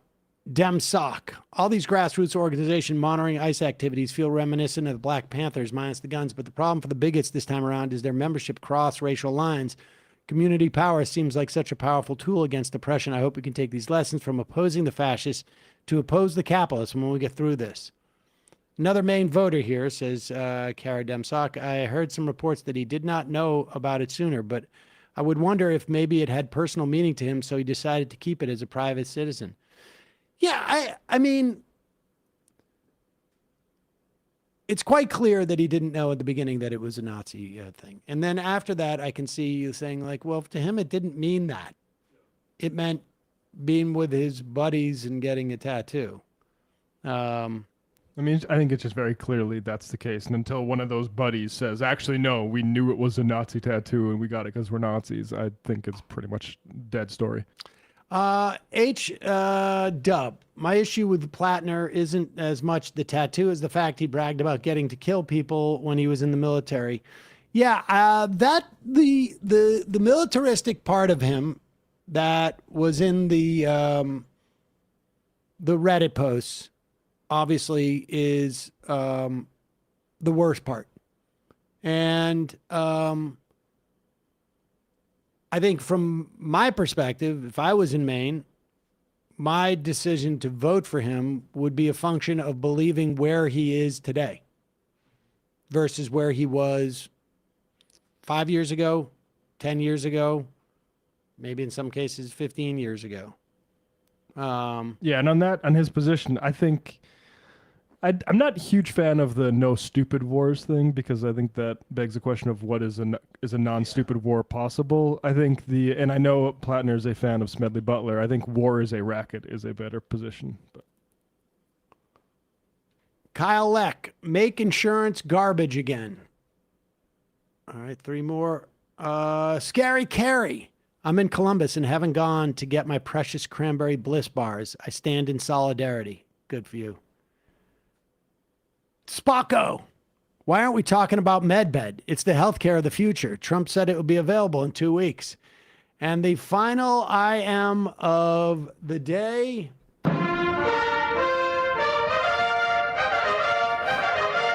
Johann Bon Jovi. My mother has Alzheimer's and she went in for hip surgery and basically never came off the anesthesia and had to move on into assisted living. Humana denied her insurance, so she's paying out of pocket for it. Medicare is paying for the hospice care, which makes her a little more comfortable. I'm sorry about that. Very difficult. My thoughts go out to you. Appreciate the comment. All right, folks. That does it for today. Matt, Brian, Emma in absentia. Great job today. Folks, we'll see you tomorrow. It might take all the strength I got to get to where I want, but I know somehow I'm gonna get there. I wasn't looking when I just got caught between the truth and the light bar. But finding out won't make me feel any better. Yeah, I know the clock is ticking, but the meds are gonna kick in, and my pilot light shining bright. I guess somewhere the choice was made for the option where you don't get paid, for the road that bends before it finally breaks you. I guess somehow